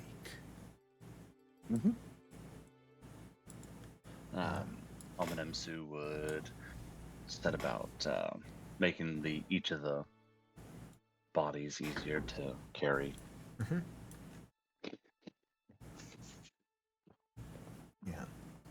And it's definitely going to take a few minutes for the fire to burn out and Usala to begin, or able to start searching around for whatever lies buried in this sand. So if you guys wanted to take a bit of time to focus on healing, refocusing, all of that stuff, you would be welcome to do so here. I think between the injuries that are had and the out-of-combat healing plus Silas's out-of-combat healing, really it would only be like a 10-minute period need to be taken here. So you guys are, unless you want to do some rolling again, you are free to fully heal up, refocus, all of that jazz. And Usala and anyone else who might be kicking around through the sand looking for things, can I get a general perception check from each of you to see if you can find everything? I think Silas will spend some time looking. since Sure. I think he's really confused. Like the sense of urgency in this group is like 0, and he's like, okay, like if there's like let's talk to the statue, and like now let's spend 10 minutes. Like okay, so if you're in the desert, you would be dead. But we're We're not not, in we're the in the desert. city. I mean, yes, but Well, perhaps it tells you something interesting, Silas, that when you take a few minutes here to actively take your time and look through everything, you find the absolute most with a natural 20. well, that's just And- because he's good at looking at sand. Okay. He's trying to give a moment of reflection, but I see. No, it's session 2 for him. When you stop. Just use wind to blow all the sand away and find everything that's buried in. Makes it real easy. Yeah, pocket sand everybody's faces as they're like, "Oh God, my eyes!" It's like, "Oh, I found it all." You're sandblasting the coin. Yeah, there are a Taking number of all the paint off coins. of it. There's, around 7 silver you find buried in the sand, 3 gold pieces you find, a single shiny platinum piece, especially after it's been sandblasted. There is a set of scale armor as well, a crossbow with a few bolts, and a holy symbol easily identifiable as belonging to Sarenrae, all sort of just buried in various parts of the sand that you guys are able to find.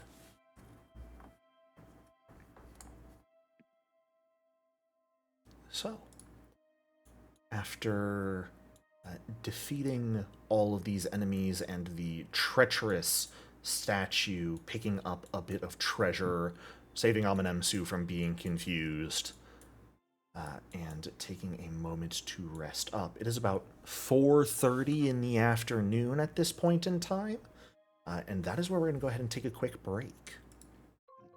So stand up, stretch, grab some water, do whatever it is you need to do, and I'll see you all in a few minutes. All right, welcome back, everyone. So, what is the plan from here?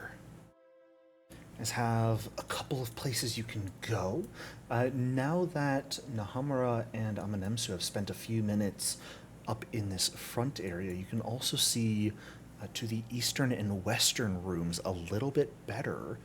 The western room here appearing to perhaps be a parlor of some sort.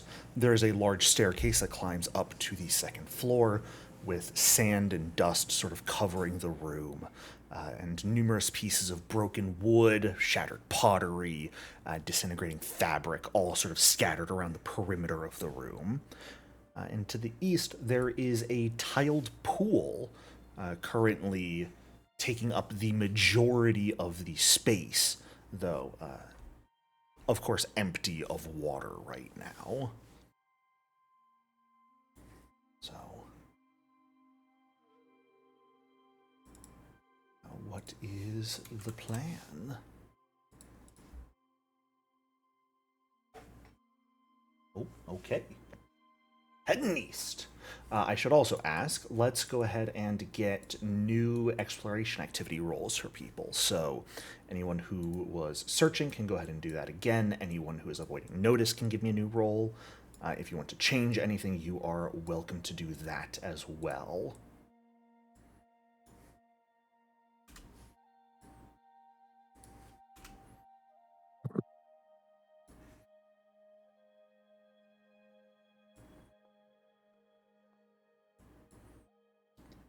I have good news, everyone. Silas, for the first time, is actually hiding himself well. Let's It's not a go. 1. No, it's actually much better than that. Well, a lot of things are much better than a 1. Silas sort of getting out of everyone's gaze, actually, and keeping a bit to the sides of the room, keeping himself a bit hidden from any potential threats. As most of you enter this room at least and take a bit of a closer look. You can, of course, see the steps that descend in. Oh my god, so you found the toilets. You gotta give me a minute. There are faded murals in this room that seem to depict scenes of life along a river, recurring themes of course, running water, aquatic life, all that jazz. There is a sort of tarnished bronze spigot attached to the wall just above head level in this room. And what I want to check...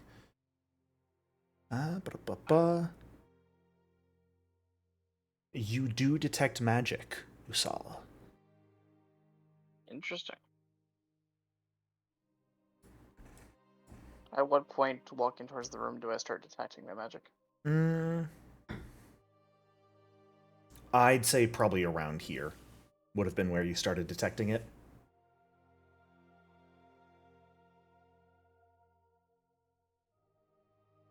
Interesting.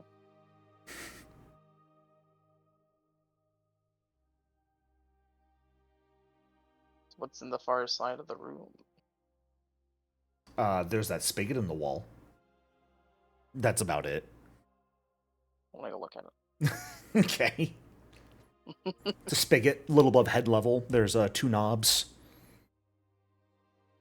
Does it work after all this time? Are you turning it? Yes. You turn the hot water or the cold water side? Cold water would be more impressive. Okay.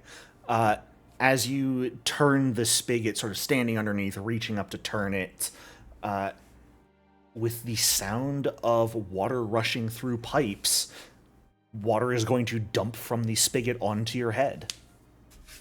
That feels nice. Assuming it's not boiling. You chose the cold water side. Well. It's cold. Fascinating. Amanemsu, taking a look around here with the privy and everything, nothing really catches your attention in this sort of bath area, but one thing does catch your attention as you move up towards the privy. There was once a mirror perhaps above the basin on the east that has been shattered with glass covering the floor as well as dead scarab beetles. There is also a headless corpse sitting on this privy. You know, when you gotta go, you gotta go. Even death doesn't stop that.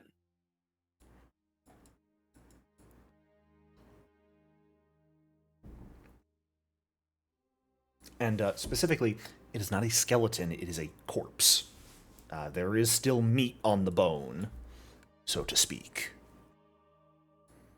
I feel like that's directed at me, thank you. You're welcome, I got you. I exist to help.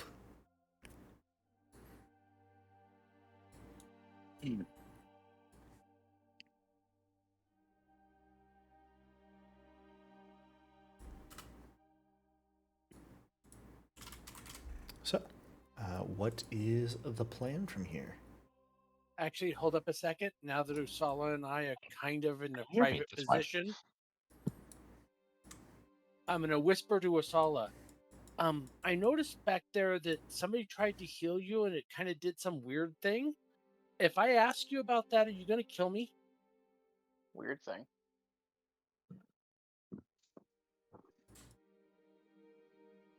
I think that was Nahamara, not Asala. Oh, Yeah, Nahama is the one that didn't get healed from the healing. sorry. I scrolled back up and I looked at it and I saw that you had dashed out the 0. That is because Usala just hit the button. Oh, Yeah, okay. here's, He here's wasn't gonna supposed take to. my healing for me. But Silas was pouring salt water on your wounds. Why didn't it work?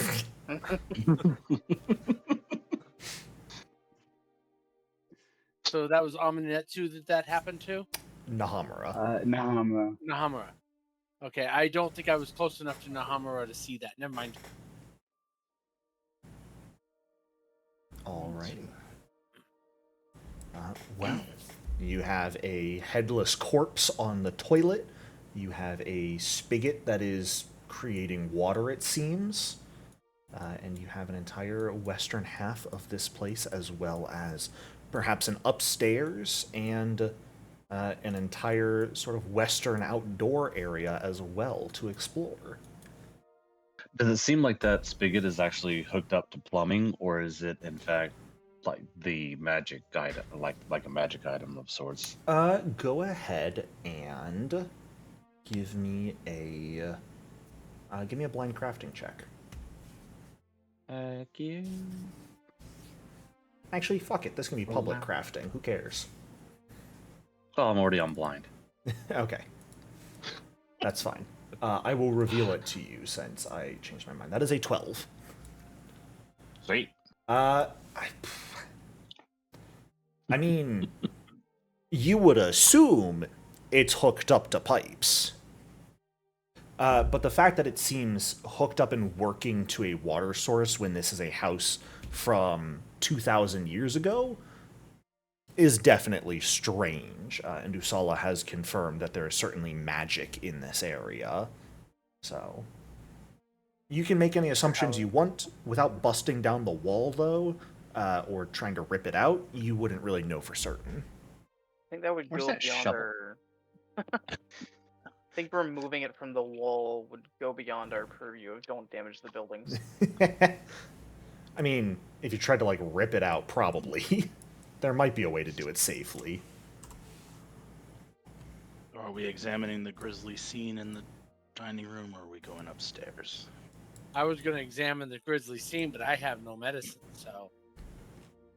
I mean, I have it, but I'm not very well trained in it. Have an M-suit can take a look. Medicine check? Yeah, I can as well. Are you examining the corpse in the toilet, or are you heading up to examine the skulls in the dining room? I'll go with the corpse in the toilet since we're already here. Sure. I'm going to aid. Hold on a second. I'm going to aid you because I was going to be examining that. So if you're going to do it, I'll. Sounds good. Medicine. Use. Public or? This is public. That is fine. Yeah. Taking a look at the corpse for a few minutes while some people are inspecting the spigot, others are wondering at why you're so casual about exploring when there is perhaps a known killer hiding here. But hey, this is a headless corpse on a toilet. That is important to look at. Taking a look at it, it is clearly more recent than the skulls and the skeletons you've come across. You would perhaps date this body to be about 3 years old, Amanemsu. Are Sandmen known for taking the heads of their victims and separating them? There's no, like, culture around it as far as you're aware. Amanemsu and Silas, can I get a recon knowledge from both of you, please? No way to get ahead in life.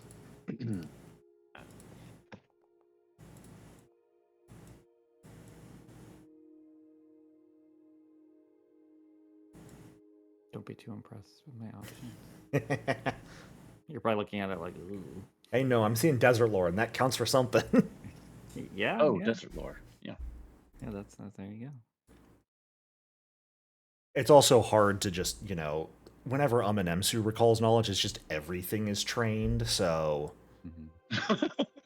Yeah, it's which one has the highest score. It's not Or really a the most- matter of being unimpressed by anyone else because I'm just jaded from Amenemsu's. Uh, Silas, you haven't been here the entire time necessarily, so you're not exactly sure when the disappearances began. Amenemsu, you would not be certain either, but you both have a pretty good guess at least that whatever disappearances have been going on, this figure could very well have been one of the victims of it.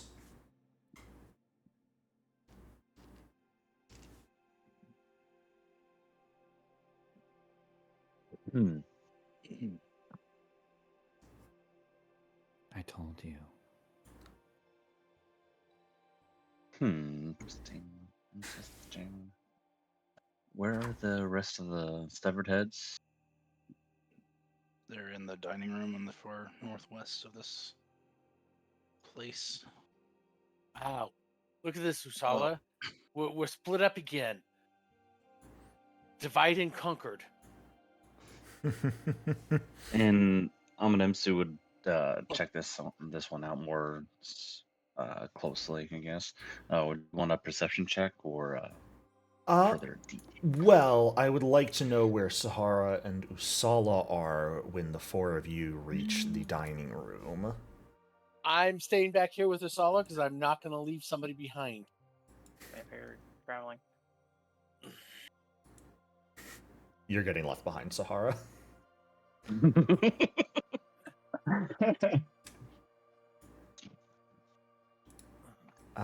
Because as you come in and begin to take a look around, taking a quick look, there are two tables here, one longer, one a bit shorter. There are multiple, places set. 6 on this table, 2 on the shorter table, with a little, tarnished silver plate and goblet, and a actually quite polished skull, sort of balancing atop each of the goblets. However, as you approach and enter the room to take a closer look, they gonna move. Sweet. All of them are going to begin floating. And as I ask everyone to roll initiative here, a bunch of heads are going to float up into the air. Make sure you grab the oracular warning effect before you roll initiative. Maybe that treasure shouldn't be there. The little chest. Shh, don't mind that. Ignore the heads, go for the treasure. It's quite literally just the plates and the goblets. I just had to have a fun little token so I can remember what treasure is where. Alrighty. As these heads begin floating, once more, Silas, you are the first to act here. And as far as you can tell, you are definitely hidden from these things at the moment. It did not put me into initiative. You should be able to just roll from the initiative Oh, on your sheet. I think I rolled You rolled perception. It's okay. I realized that as soon as I said something. Yep. You should have a +3 on that, which would bring you to 15 total. Perfect. All right. That is fixed.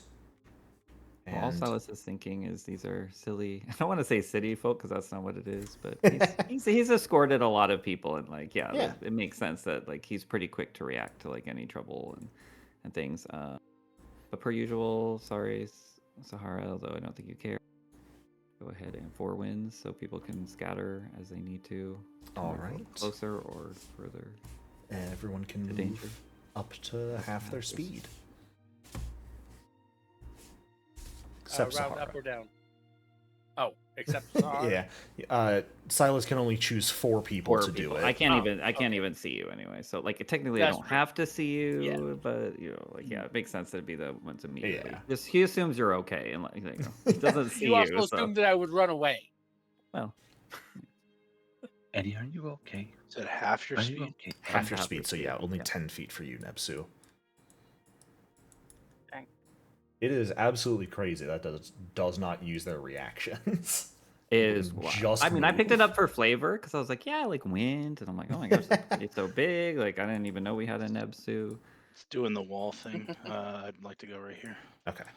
That's super strange why it is telling you you're colliding with walls. So I've been using that control. Control and click, then you hit spacebar. It works for me. But if I just try to use my mouse to move, it does the same thing. Colliding with walls. Huh. Foundry is spaghetti code. But Oh, at least lovely. it works better than roll 20 spaghetti code. Fair enough. It's not HTML spaghetti code. And he'll It's go ahead spaghetti and code we But care it's about. free spaghetti code. throw some water. Well, mostly That's free. furthest one. We know nothing about these. He's not going to attempt to Alright. recall knowledge. He isn't. When in doubt, hit it with wind or water. Sounds good. Yeah, that's absolutely a crit. When in doubt, drown it out. As one of the skulls begins floating up into the air, all of them do, as you use the wind to help scatter your allies into more advantageous positions. Silas, take a bit of water, throw it, and just immediately smash one of the skulls to smithereens as you do so. That's it for me. Fantastic. Usala, that's going to bring us over to you. When I magic missile, do I have to pick my targets before You I do. fire? Yeah, you choose which missile is going into which target before you roll any damage. Then I'm going to electric arc these 2 closest to me. Sounds good. We're gonna see how much health they have. 10 damage killed this one. Yeah. But I don't want to fire like a 5 damage missile into 3 of them and do 5 damage 3 times. That's fair. They will both fail with the same roll of the dice. Oh, come on, no whammies. 5 total electricity damage to each of them. They both take it. Dang it. Fantastic. Were you hoping that would exactly, kill? That was exactly what I said I didn't want to do, was 5 damage to several guys. Well, hey, you've got fine. 1 action left. I didn't burn a spell slot on that, so that was the main goal. There you go. Oh, the coward uses shield. That's What a smart move. I've gone down in every single dungeon so far. That is going to bring us to one of the skulls here. This one is going to fly towards someone here. It is going to fly to whoever's closest, which could be either Nebsu or Amenemsu, so let's roll for the dice. Amenemsu! You are going to get targeted here. It is going to fly and quite literally just try and bite you. Which it is going to succeed at. So as the skull bites down on you, you take 3 piercing damage. It's a skull. Ow. However, as it sort of latches down, pierces your flesh a little bit, it is going to start shaking like a dog and try and rip a bit of your flesh off as opposed to just pierce through. Making a second strike here that is going to miss, and so nothing happens. Bringing us to... We've got 2 more of these heads going before you, Nebsu. Thankfully, this one's going first, is going to fly towards you and trigger your reactive strike if you'd like. Alrighty. As it tries to go there. Silas can kill one with 1 hit. Surely you can. Yeah, it's probably dead here. Swing like a baseball. That would leave it on 1. However, by my rules, that if an enemy is left on 1 or 2 health, that is a kill. So that head will die from that blow. and mean I get to take an action with this one instead. That is a bit closer to you, Amenemsu, so it is going to try and bite at you as well. Which is going to be a hit on the first strike. For this one actually hurts a bit more, 5 points of piercing damage. And is going to try and rip some flesh with the second strike, but is going to miss nonetheless. Get it off, get it off, get it off, get it off. Nebsu is just like two skulls chomping on his shoulders. Or not Nebsu, Amenemsu. And Nebsu, it is your turn. Well, they're both in my reach, so I'm gonna be like, hold very Hamra sticking still. out. Pauldrons. Hold very still.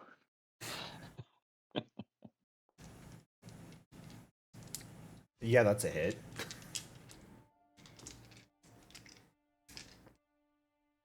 Fantastic. The first head, you just slice off, so the top of the head, the skull sort of falls, the lower jaw falls out the other side. Okay, and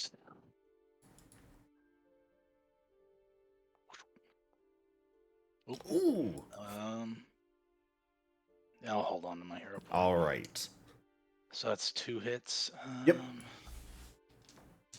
I should have used the exacting strike there. And then I will punch the other one with my gauntlet, Sounds good. because that's a +2 instead of a +1. Oh, well. Well, I don't think it matters. You got it. A minimum damage, but hey, 10 is exactly enough to break a skull. He's going to grab it out of the air and just throw it into the wall. It let go of Amenemsu to dodge your sword strike, but you just grab it when it does so and smash it. Fantastic. Sahara, that brings us over to you. Which ones are still left alive? I don't see skulls on them. This is the only one you can see that is still alive. All of the others are outside of your vision currently. Okay. I will Courageous Anthem because that's what I do. Yeah, sounds good. Everyone can go ahead and Even though it's grab probably not exactly necessary, but hey. Hey, every little bit Then helps. You I'm never gonna- know. Then I'm gonna try this weird thing the guy taught me. It was a spell, and it could actually shoot through my friends because it's invisible. Fantastic. And let's see how well I can do. Ooh. I think that's pretty damn good. Unfortunately, there's no critical button for spells, so just roll damage and I will personally double it. Which is more than enough to obliterate that skull. As a bolt of magic just destroys it. And all that happened because I strummed my guitar and I pointed my guitar at him, and the phase bolt came out of the neck of the guitar in almost like a 80s music montage. It's a guntar. All right. Well, we've got one more of these heads going before you, Amenemsu. It is this one. And you are technically the closest. I could be very mean. Running out of room for attachment anymore, though. I know. That's why I'm going to go after Silas instead. How rude. Because I'm filled with spite. And that is going to hit Silas. So one of the skulls is going to come zipping through the air, completely bypassing the danger zone that is Amenemsu, and try and latch on to you. It's going to try and gnash your flesh with the second strike, which is going to be a nat 20 here. What's the damage for the jaws? It was 4 on the first one. No, what damage type? Sorry, it just doesn't say. Oh, well, that's because I have that hidden. You don't get to know. Do you have an ability that matters for that? Yes. Oh, shit. Is it slashing or bludgeoning damage? It is piercing damage. Okay, cool. I do, so I need it's like when you would take, so it's like, okay, well. What ability is that? No. Is that deflecting wave? Yeah. Fantastic. Totally fine, just with... Yeah, no, it is piercing from these guys. Cool. However, the crit here, because they were using the Gnash action, is going to deal slashing damage if you would like to use deflecting wave against that. I mean, it just reduces it by 2, but... Yeah. You are going to take 18 total with 2 persistent bleed as well. 10 of it piercing, 8 slashing. That would apply somehow. Yeah, there's no effect for it, which is very strange. That's fine. Yeah, and then just heal up to... There's a button you can heal from if you'd like. All good. I will see if I can make an effect for deflecting wave by next session. That should Oh no, be it's fine. too difficult to do. But I want to, so how dare you? Okay, sorry. As it Nerds manages be to nerds. tear some of your flesh and actually injure you a pretty hefty amount with that attempt, Amenemsu, that is going to bring us to you. Okay, well, I've got a couple of skulls on me. They're both dead. I no longer have any more skulls on me. It's You have one on your shoulders, like your head, your skull. yes. He does I'll indeed. try not to hear that. This one over here is that one That still one's up also on dead. Nebsu? If That it's one's also behind dead, someone's huh? token, it is destroyed. So the only okay. 3 currently still alive are these 2 damaged ones and this undamaged one. I'll go over here and help out Silas. Sounds good. Oh, Would that be off guard to him? It's a weird little thing. We'll see how Foundry considers that. Flanking and tiny creatures is always a nuisance to figure out properly.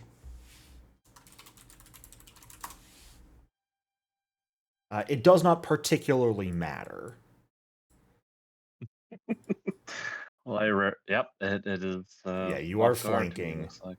Because it's from center of tokens is Oh. where it tracks going opposites. Well, this Yeah, is that just also very- obliterates it. You sort of with a rapier. knock it back with a wave, Silas, in order to reduce the injury you take right into the approaching blade of Amenemsu. Hey, that was a cool crit. That was a pretty good crit, though. Okay. You've got 1 action left, Amenemsu. Yeah, I think I'm just going to take a defensive action. Sure, go ahead and raise your blade to parry. Yeah. Makes I sense. keep forgetting I have that, and I need to remember I've got nimble dodge. Yes. If it's your only reaction, we can also just sort of assume it is your first a reaction you take Yeah, against it whatever is- the first it is strike my only comes out your reaction. way. So that is going to bring us to 1 more of these heads before Nahamura's turn. This one's coming at you, Usala. We gonna bite. No. We going for the chomp. We gonna miss the chomp. Critical So miss. let's do it again. Break your teeth. Die. Yeah, we miss again.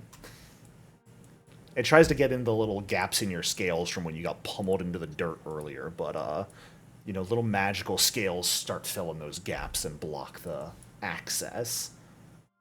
So, Nahamura, that's going to bring us over to you. We will start with a battle medicine on Silas. Sure.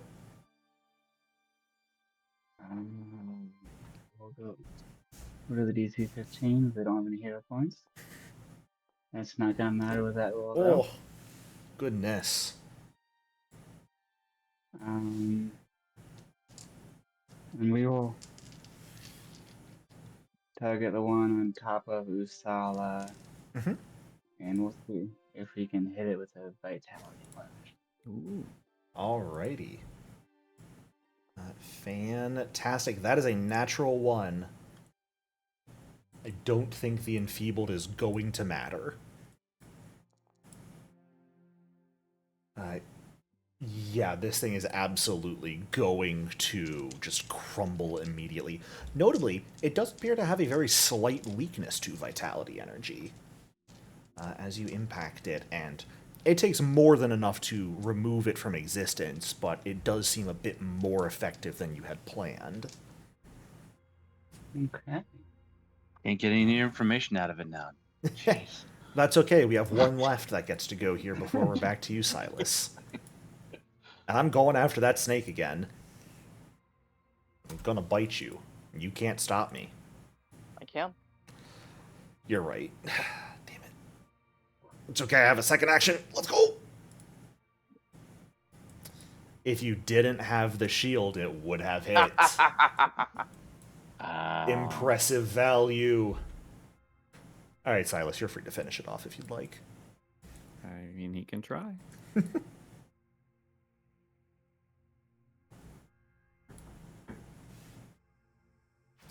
Yeah, I think that'll do it. Hooray! Yeah. Those With never that, the final skull is obliterated by your blast. I mean, he's his persistent damage. So Yeah, if you want, you can spend 2 actions to effectively give yourself assisted recovery, which I will just have be an automatic success since we're at the end of okay, combat. yeah, he will do that. So you will not take that extra damage. And the encounter will end there. Phenomenal. Producing so much water, he'll cover his wounds with water as well as Amanitsu. Alrighty. Very well done, everyone. Yeah, a bunch of skulls sort of rose up out of nowhere, and quick reactions definitely prevented it from being more deadly than it possibly could have been. So, very nicely done. I want to look at these nice bowls and plates on the table. Sure. They got to be worth something because they're old. I'm I'm just not going to tell anybody that dead things were put Yeah. on them. I mean, it's... You know, you don't tell people that dead skulls were on your plate. You just give them the plate and say, "Here's your food." It's not like it was a head leaking blood all over it, as much as the map would have you try and believe otherwise here. It might have been 1,000 years ago. It's just polish. Would But that be in a religion check to see if there's some significance to the way they were displayed? Sure, go ahead and give me a recall knowledge about that. And undead.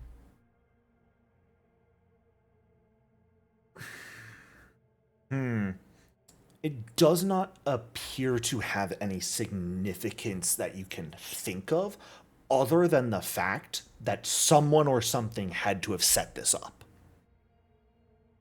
Someone had to find or remove heads, polish the skulls, and put them here.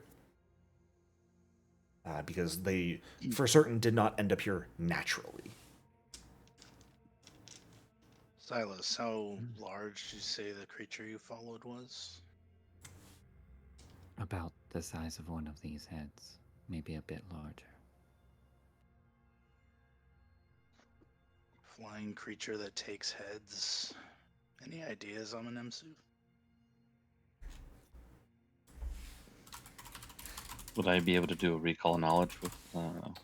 I will use the recall knowledge you already gave me for that. Okay. And in which case, for that, you are not certain. There are certainly creatures that can do strange things and might have a fascination with heads. At best, you would be able to narrow it down that the most likely creature behind this might be fiendish in nature. Mm-hmm. There might be something to do with that, but you're not certain. That's just, if you think about it, you know, trying to narrow down the number of creatures who might have some interest with heads, might be head-sized. You might be dealing with a fiend. But definitely, you can probably guarantee it is a creature with intelligence. Are you guys taking a bit of time to heal up here?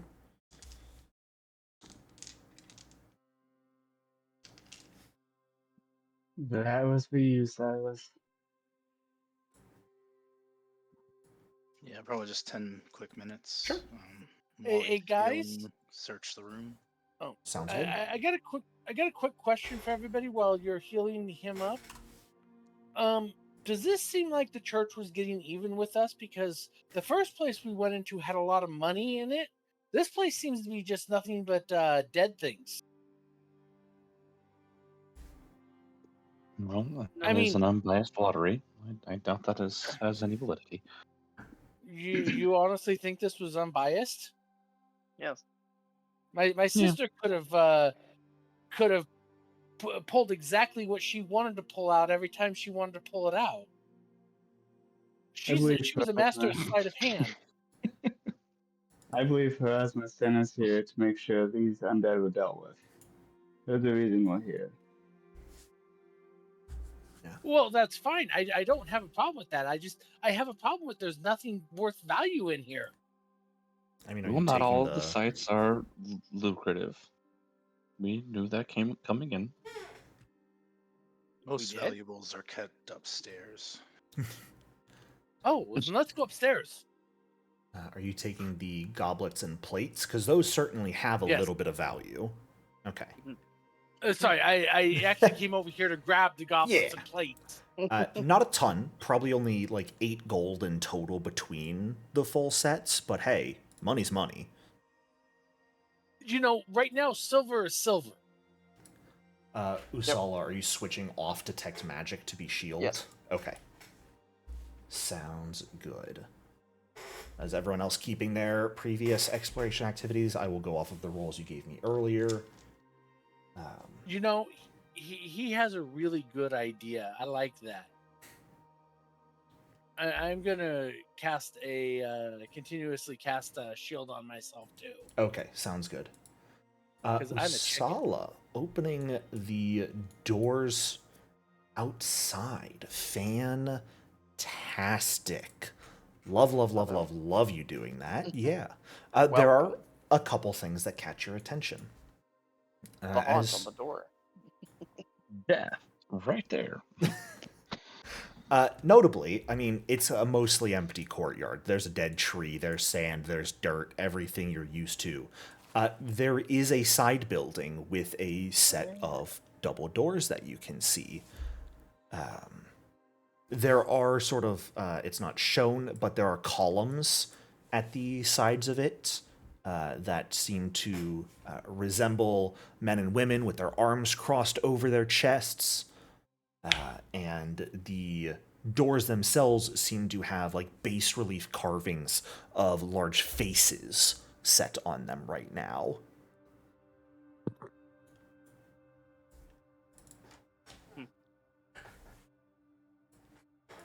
And a haunt. There you go. No.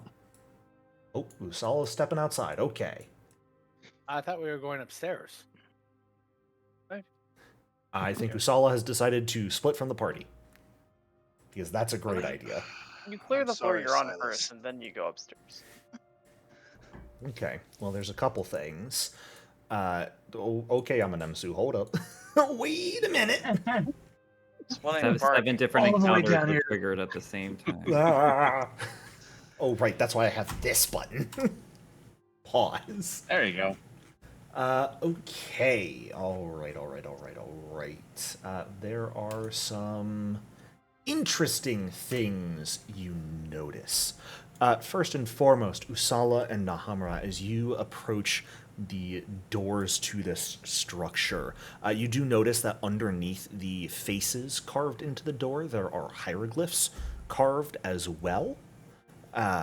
Which is ancient Osiriani, and you can pretty easily read as Crypt of House Pentheru. May defilers be cursed by the gods until their day of judgment.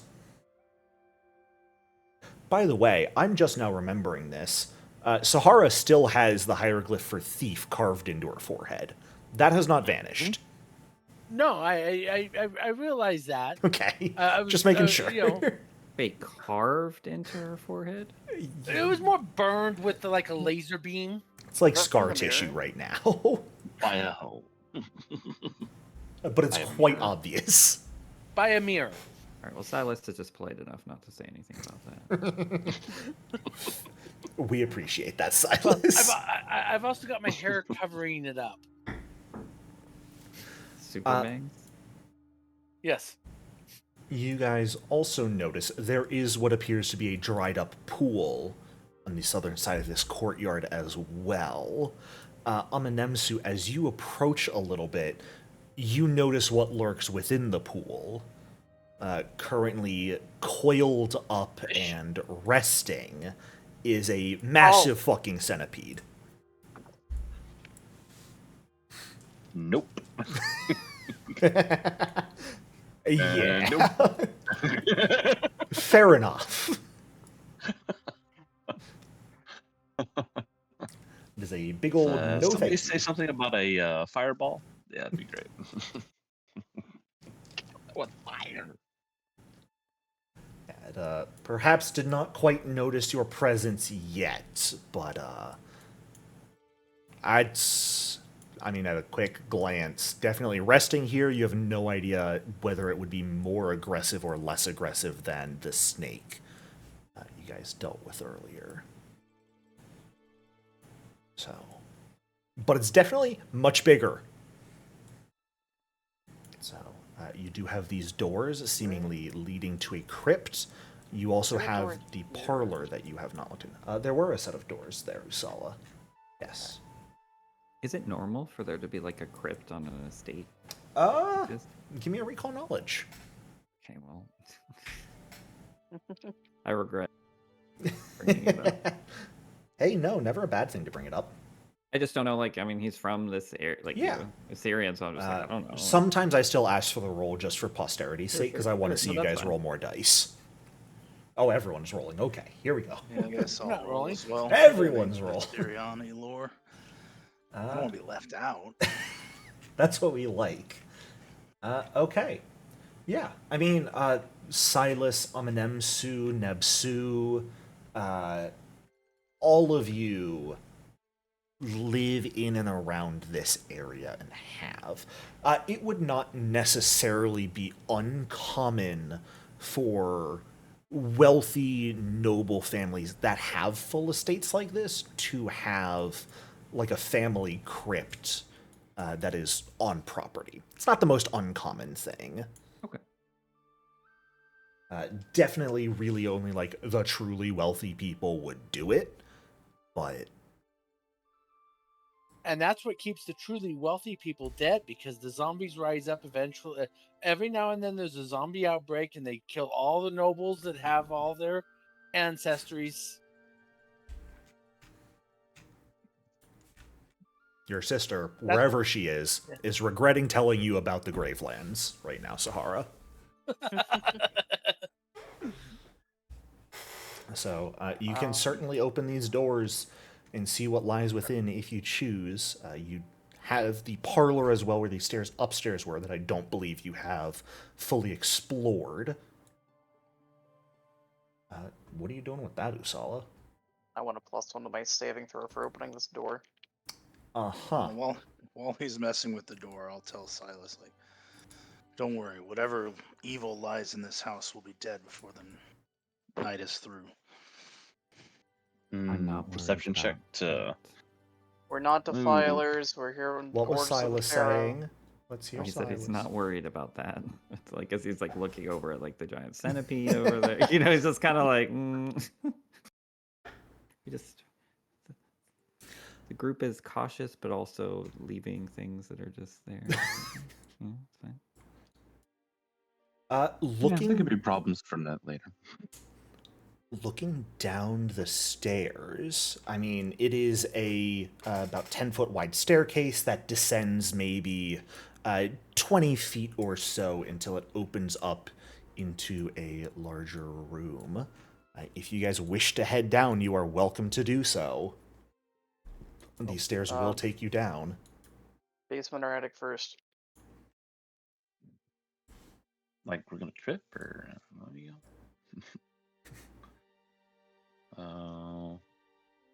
Well, all right. Well, everyone I think seems ready Usala to is go. asking, do you guys want to go downstairs or upstairs first? I want to go where the money is. The money's probably down in the crypt, to be fair. Is wealth all you care about? It's one of the 3 things that I care about. And wealth helps you acquire other things you care more about. The desert cares Well, more we're for already wealth. here. As long as it's understood that we will not leave tonight until the thing inside is dead. No, the teleport didn't work. That's a damn shame. Alrighty. It collides with a wall. Yeah. That's because I have a wall there. There's a teleport point set up that should be taking you. Teleport. Do I Or not in the have magic box. teleporting turned on? You know what? We love it when the modules change things up, and I forgot to turn settings on. So, we are going to just confirm where my walls are real quick. Fantastic. I love how you close the doors behind you, Sahara. Nobody mind how I remove you from existence real quick. I will be re-adding you in here momentarily. There's a big centipede down there. I don't want it to wake up because we get into a fight. Oh, what the hell? I didn't know this map was this big.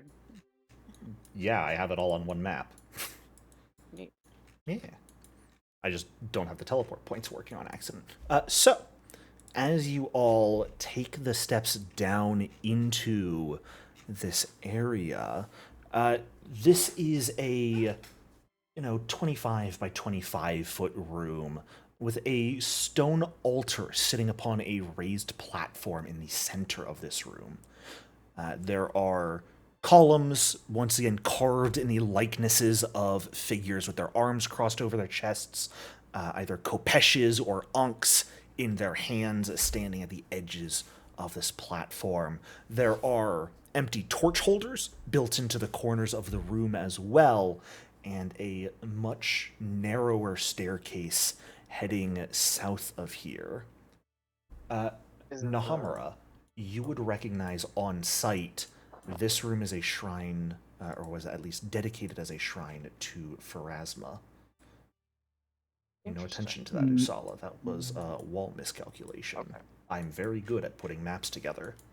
So they have a big Pharasma shrine down here, but not in the religion room upstairs. Yeah. There is the spiral of Pharasma is carved into this table on top of the altar.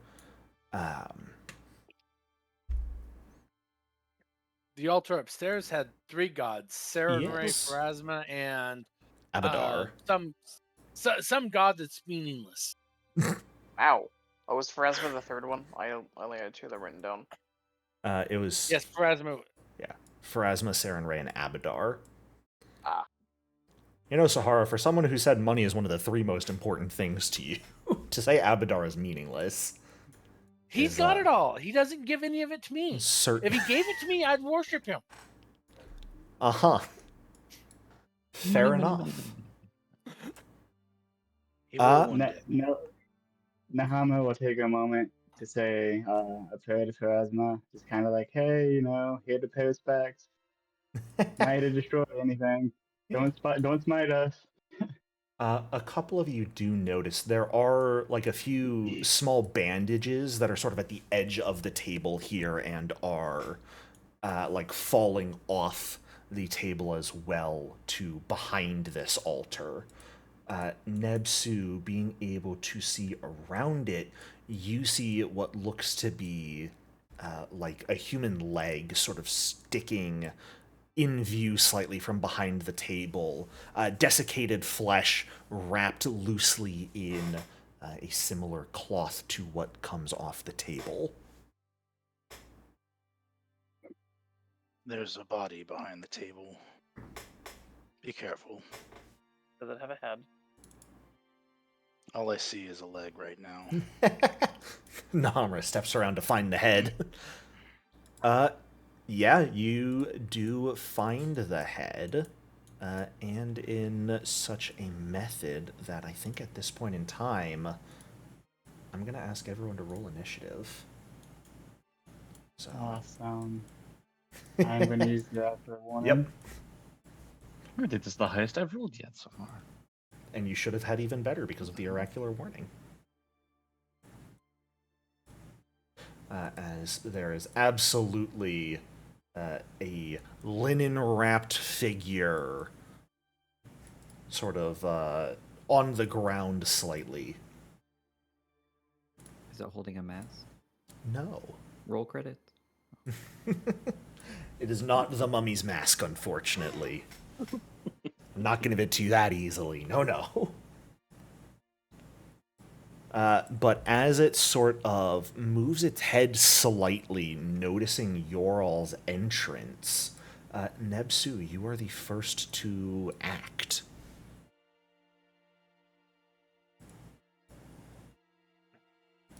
Well, I'm gonna do fightery things. Sure. Rush forward onto the platform and make a strike. We'll make it a snagging strike. Sounds good. A 21 is an exact hit. Oh. Which 6 points of damage is nice. However, I need a reflex save from you as you rush up, bite into this thing with your blade, and as it cuts through some of the linens that are cut actually stick to the blade. Okay. And try and hold it.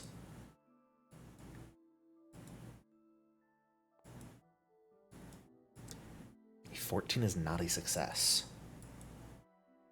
Okay, so and it's stuck to it? You are effectively disarmed. Yes, you can use an action to make an athletics check to try and pull it free if you would like, without much issue. But at the moment, the blade is stuck and unusable.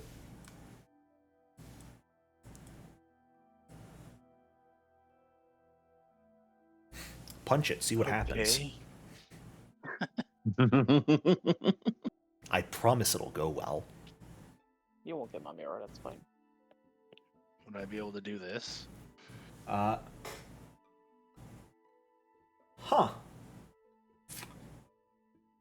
It's up to you. It says wielding. So Yeah, it says wielding. This is more of a disarming because it just gets attached to their bandages. You know what? I think I'll allow it. It's fun enough. Gonna regret. I think that's pretty fun here. So I'll give the will save if you want to use that action. He would try it whether it works or not. Makes sense. Yeah, it's basically his body that's now stuck to that thing. Well, that is a failure. So go ahead and roll damage here. Okay.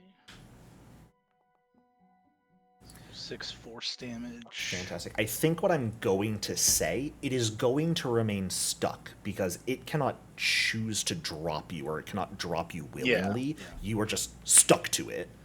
But you can absolutely keep using that action if you want while you're stuck to it. All right, so it's once per round. So that's my whole move, swing, do that. Yeah, Sounds good. Nahamura, you're up. We're going to lifelink myself and Nebsu. Sounds good. No healing And need be then- rolled here. Yeah, nope. And then this thing looks undeadish. Or try vitality lash at it. It's Okay. off guard, right? It is off guard because of snagging strike. Vitality Lash will not matter, but thank you for the reminder. Oh yeah, that's right. That's right. I am not going to roll a save here, Nahamura, because this thing is not undead. Okay.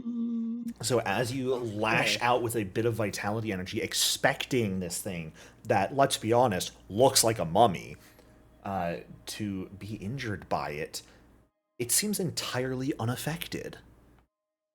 And intentional. I will yell out, "Not undead, not undead." All right. I wish I could That's get my better rolls so turn. I could actually roll the intelligence. Sahara, we're up to you. Well, I know this is a surprise to everybody, Mhm. but there you go. Nice. That is a critical success, though, isn't it? Why? Because it's target is 15, isn't it? Or is it No, 16 'cause I'm it level is 2? 16 because you're level 2. Okay. It is a level-based DC, so it will be increasing. Okay. Yeah. Well, everybody gets that for 3 rounds, which is a good thing. 8 is the only DC that remains static at 15, pretty much. Okay.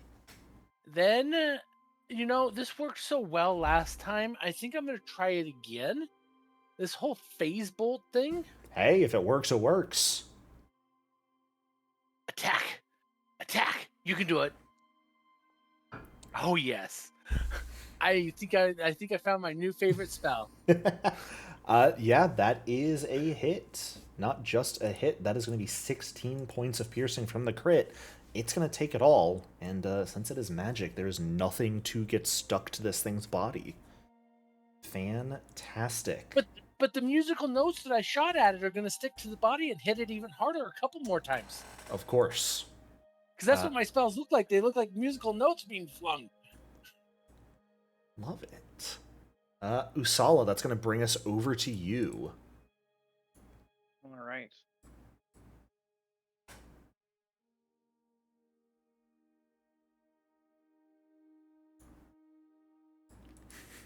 Ye old electric arc? Yes. Okay, Dodge. I will. How's a 29 sound? Sounds like I didn't need to roll damage. No, it does not. As surprisingly, this creature is quite nimble, and as you arc out with electricity, it sort of pirouettes in place almost, and just completely dodges your blow. What languages does everyone speak? It is going to speak. Thank you, Amenemsu. It is going to say something that only Amenemsu will understand, because only Amenemsu speaks Aklo in the party. Aklo. It is going to mutter out, "Damned intruders! This is my place!" And I believe you have one action left, Usala. No, I cast shield. Oh, cast shield. Fantastic. Then Silas, we are over to you. That feeling when you're second to last and roll a 21. Hey, this guy still hasn't gone. Well, we don't count enemies. I don't think people need to reposition. Probably pretty good. So I think he's just gonna go ahead and throw 2 blasts at it. 1, 2 action, 1. Sounds good. We love the con damage buff from 2 actions. Yeah, he's gonna still use water. Water seems pretty good so far. Today we don't know anything about this creature, so. A 19 is going to be an exact hit here because it's off guard from the snagging strike. Fantastic. For 9 points of damage. Love to see it.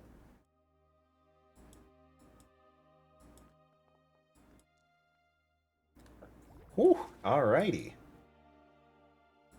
Getting the good hits. Make sure you set it back to 1 action before rolling damage. I changed it, but it was already popped up, so we're good. Okay. All good. Another 6 points of damage. 15 total is pretty good. This thing is not particularly happy, and since it rolled a nat 1 for initiative, Amenemsu, you're up next. You got it. You can finish it. All right. Amenemsu will. What the heck is that? Recall knowledge. Yeah?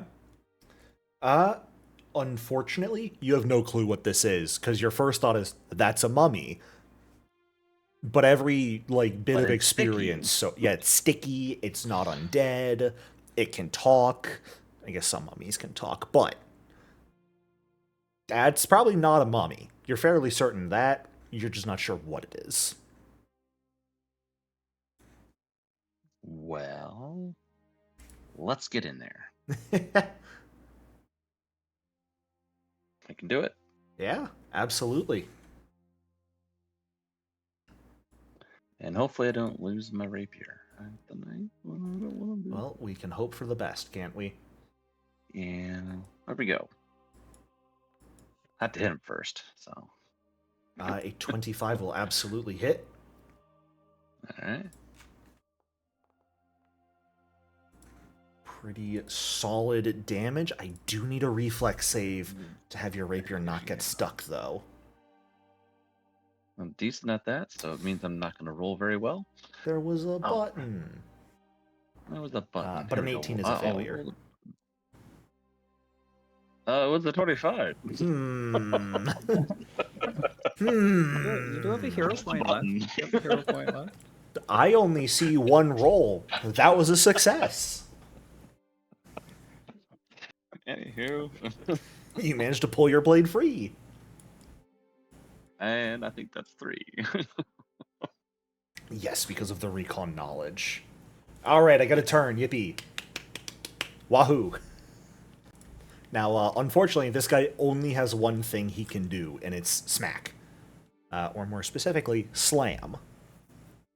So, I will not hit Amenemsu here with my first action. I will hit Nebsu, just because I can. And, Nebsu, that is going to be an impact against you for only 9 points of bludgeoning damage. And he should only take 6, and I should take 3. That is correct. Will that automatically? No, it does not. Foundry's not that smart. So I don't know if you just want to take double that 3 at Nebsu, and Nahamura can take 3. Yeah, that works. I gotta get back into remembering lifelink mode, because I always forget it. But it's me. That I have no clue how to actually make automate in Foundry. Aside from doing, like, a resistance. Actually, I could apply a resistance effect to it. I'll see if I can remember that and work on it for next session. Who knows if I'll recall. And I am going to need a reflex save from you, Nebsu, to avoid yourself becoming attached to this thing as it strikes you. Alrighty. It just wants to gather everyone together. Big group hug. Basically, yeah. Now, this is not a grapple. It is simply immobilizing you on that failure. So, you just can't move. But it is going to swing its other arm at Amenemsu at this point. And whiff with an 8 on the die, just barely missing the hit. And so it's going to go for one more at Amenemsu, try and get you stuck as well. And that will successfully hit here for 11 damage to you. And a reflex save versus yourself becoming immobilized, please. Which will not succeed. Thankfully, your blade is still fine. You just can't move. As its arm is, like, stuck to your torso right now. This thing is T-posing and holding you in place. Amenemsu feeling really awkward that he understands what this thing is saying. Somehow whispers out, "You can still run." Oh, shit. Nice to see someone who can speak this language. But this is my home.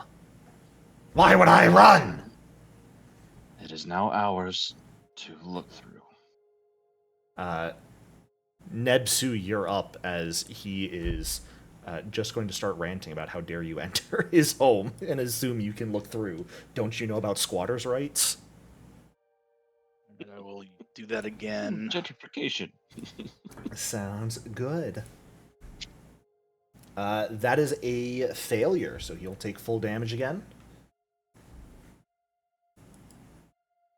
Not sure where the +1's coming from, but Courageous Anthem gives a +1 to damage. Ooh, look at that.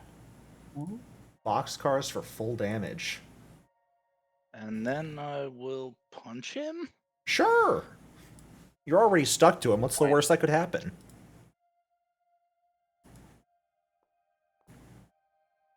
That's gonna miss. That is unfortunately. I assume a miss doesn't get me stuck. It does not. And then second punch Sure. and miss again. It's really hard when, you know, the sword Yeah. that's your actual body is stuck in him, your armor's stuck to him right now, so trying to hit with the gauntlet, really awkward movement. Yep. So, as you do not manage to get a good hit in, Nahamura, that's going to bring us over to you. Nahama is going to try something new. He's Oh? going to draw his sling. Fantastic. He's going to load it with a little sling bullet. I love it. And throw. I hate to tell you that does not hit, but it doesn't hit. Like, kind of pathetically so. Do you even know how to use that? I just found it laying on the street one day and picked it up. I have no idea what I'm doing with this thing. Well, Um, probably makes sense, because the rock just hit this statue. Instead, just wildly wide. That's what you're aiming for, right? yeah, of course. Hey, no, Of we don't course need I was anger aiming in for another it. statue. Well, that being your turn is going to bring us back over to Sahara. Sahara is going to look at this thing and give it an intimidating glare Love it. because it doesn't speak a civilized language. If it's spoken where is the intimidating glare? I just have If you go to your basic action macros, there is Yeah. a demoralize as a button in there. it's the I'm used to calling it intimidating glare, Yeah. not demoralize. Yeah, demoralize is the actual action. Intimidating Yeah. glare just negates the penalty for a Oh, language it was a difference. 17. Unfortunately, that is not going to be enough. Yeah, I figured that. So you know what? I don't want to use phase bolt again because it's gonna fail me. So I think I will go with just a little bit of where is it? Phase bolt, Okay, because it's the best spell ever invented. surely it won't fail you here. That's it a did hit. not fail me. This might be enough. Unfortunately, 7 damage is not enough to end this creature. It is on its last legs, one might say, being bullied since you all came down here. But hey, it's trying its best to kick you out of its home. And then, real quick, and this is not an action, but I'm going to write up a contract that says that this is now my place and that it signed it. Mm-hmm. Forging signatures is a crime. Only if you get caught. My sister taught me that. Usala, your turn. Is it permanently off guard right now, or No, it is not off guard at the moment, Okay. since no snagging strike successfully hit it last turn. Wait, I don't share a language with it. That is a shame. Yeah. Does linguistic require a language, or is it just a penalty for not sharing? For what specifically? Linguistic tags on a feats and abilities Oh, and stuff. Intimidating A glare would be a linguistic -4. auditory action. Yes. I believe linguistic does require them to share the language. Let me check just to be safe. Linguistic. Yeah, it depends on real language live. comprehension. It only works if the target understands the language you're using. Okay. So, I mean, he might understand ancient Osirion, just might not be able to speak it back. Or that might is, not be you can speaking it. certainly try. Fuck you. You do not have to roll if you do not wish to. This creature's only language is Aklo. I'm rolling anyway. We love it. Yippee. That sounds about right. That's actually very funny. You're going to take the Bonmo penalty. Let's go. My clip is atrocious. Yup. As you attempt to shit talk this guy and Your mom. just sort of stumble over your own words, maybe bite your tongue a little bit. And it's embarrassing. Alright, go to hell. Well, hey, so Tell you what you actually said, and you're not gonna like it. it is going to succeed this time, so it'll take half damage. It can certainly die here. It can certainly. And that will be enough to end its existence. Yippee. As the little bit of electricity zapping it, even though it dodges most of it, doesn't have a lot of wiggle room holding Amenemsu and Nebsu in place. And thus, its life will end, its body scorched, the wrappings will burn a little bit, and leave you all with a simple corpse. Does anyone have a little seltzer water? I think I got a little stickiness on it. I have regular water. Thanks. Does Goobigon exist in ancient Osirion? Who knows? Yeah, it's like orange something.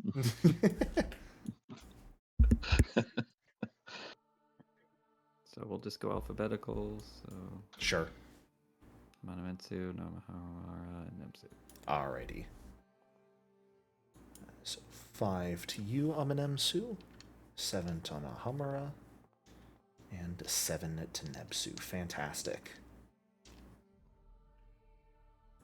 Alrighty. So as you all stand in this room, the creature that was seemingly staying here, deceased on the ground in front of you.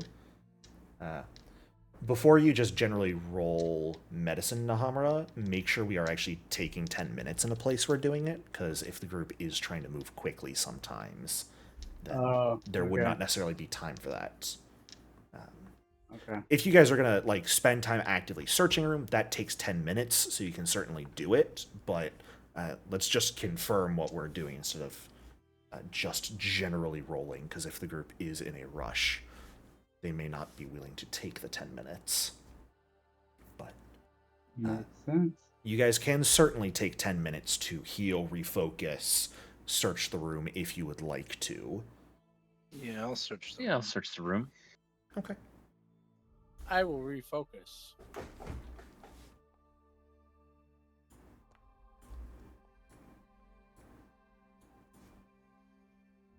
Alrighty. Interesting. As some of you are refocusing, Nahamura is, following Amenemsu around trying to patch his wounds up, and, Amenemsu's running around looking at things, so it's not really going particularly well. Trying to generally get an idea of what you're seeing. The room itself doesn't appear to have anything really of interest in it, aside just the fact that this is a sort of shrine to Pharasma to perhaps begin this crypt.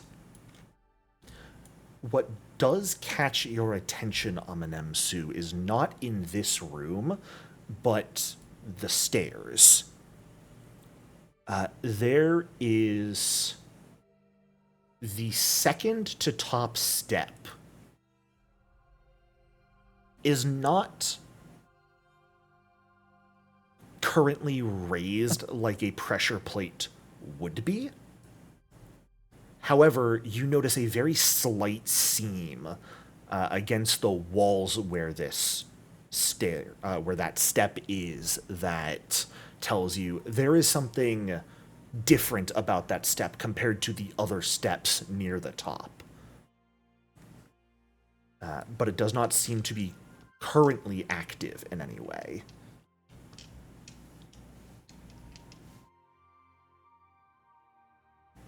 Is there a way to throw this his body down on that step? See if it does something. Sure, yeah, you can just like thwack the body down on the top steps if you want. Yep, might as well. Sure. Nothing Take a happens. shot. Okay. Just to be sure.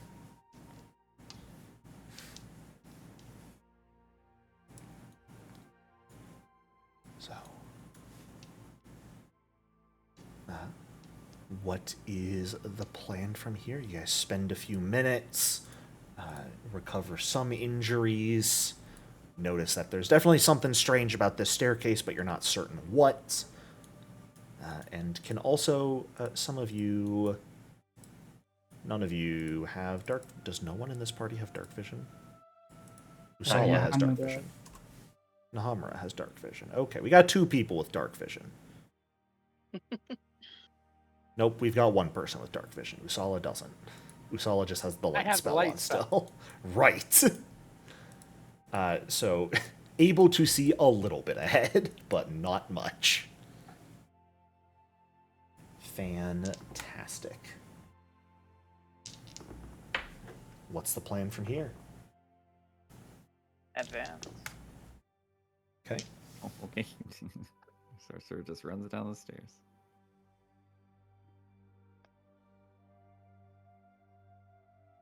You know, Did somebody roll the dead body down the? Did somebody Yeah. roll the down dead body to down check the for stairs? traps. Yes. Okay. Were you rolling it down the entire staircase, or just like placing it on the top Well, I'm steps? kind of hoping so. What I was hoping to hit that step, but also make it down there. Yeah. Okay, that'll change some things. Oh. Back it up, get out of the staircase. Yeah, if you were like hitting it down on the top steps and then sort of rolling it down the rest of the way, you know, it might behoove you remove most of the bandages first, even though they're sticky and that's a bit hard, just to make sure it doesn't get stuck on anything. But rolling it down, when it hits the second to bottom step, there is no sound, but this step raises slightly. No. So it resets it. Okay. It seems more likely the bottom step is what activates it. It seems that this is To get you on your way perhaps out? something to get you on your way out. Yes. Oh, it's one of Okay. those. Stepping Is there a on way the for me to grab those sticky bandages and put them in a backpack without getting them stuck to me? not in any way that they'll be easily usable in the future. Oh man, because those would make really good sticky. I'm aware of that. I just don't want to think about the I logistics love of that. the So image of Sahara taking 10 minutes to painstakingly put them in the pack so like they're not stuck to her Right. hands, and then opens her pack later and it's completely all just glued together with all the bandages.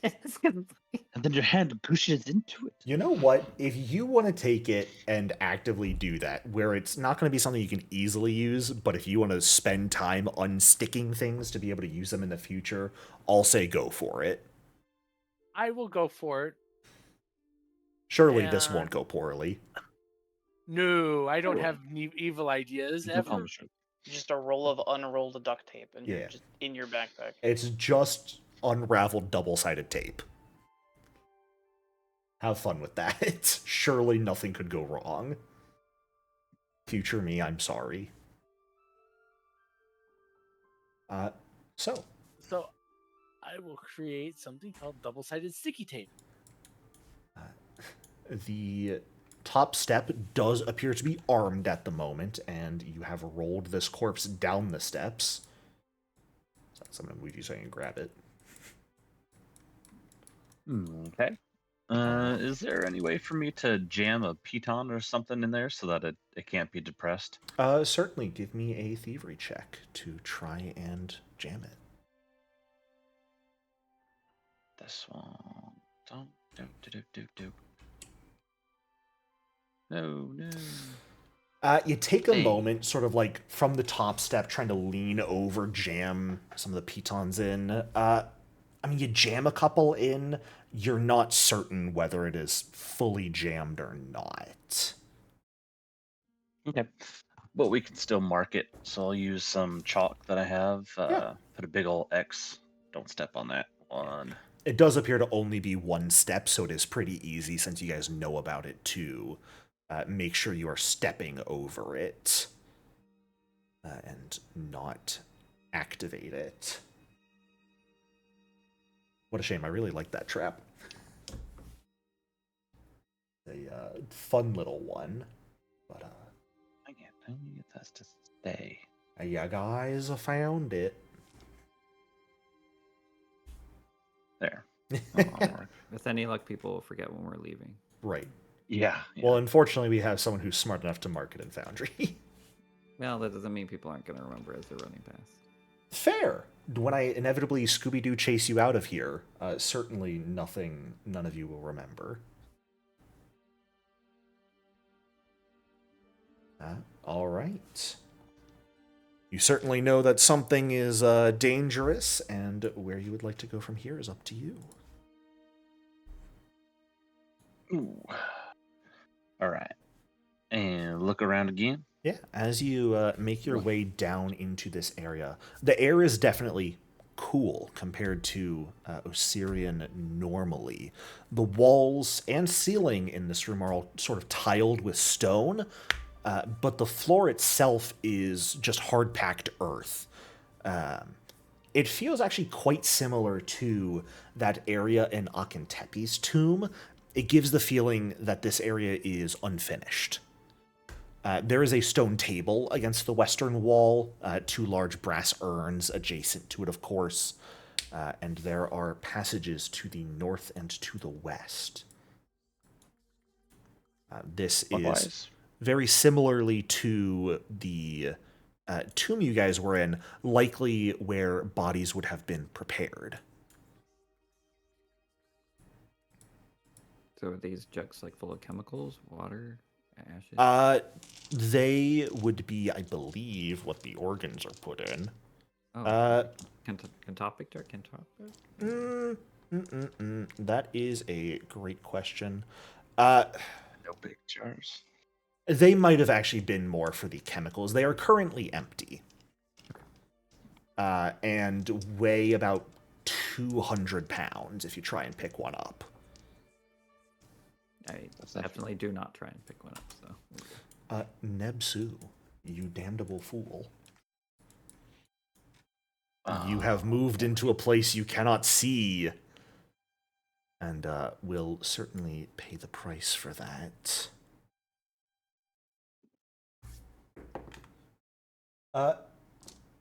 Nebsu.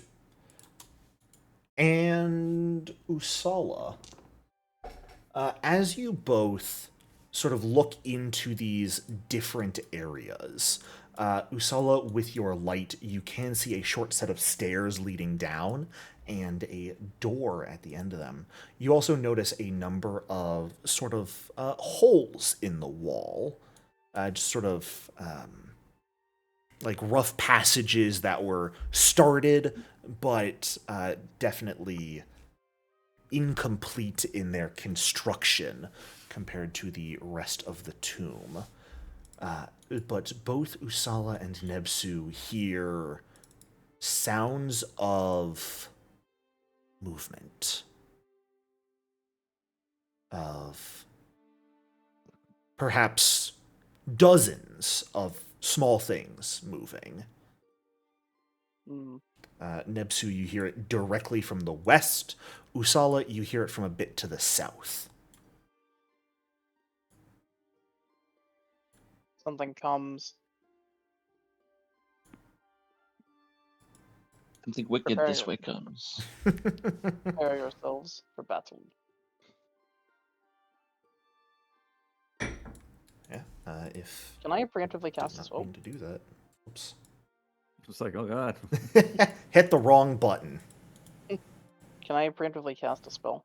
What spell are you thinking? It can be sustained up to 10 minutes, so I would allow that. If you were, you would be switching off of defend effectively. Yeah. To be casting this. What are you creating? There's a fake snake standing in this doorway. A fake snake. Me. Oh, a fake, fake- you. I see. Fake me in that doorway. Fantastic. Looking towards this hole. Okay, and now I just want to make sure you do you have read the second to last statement that the image is translucent, is obviously an illusion, and cannot be used to deceive or frighten.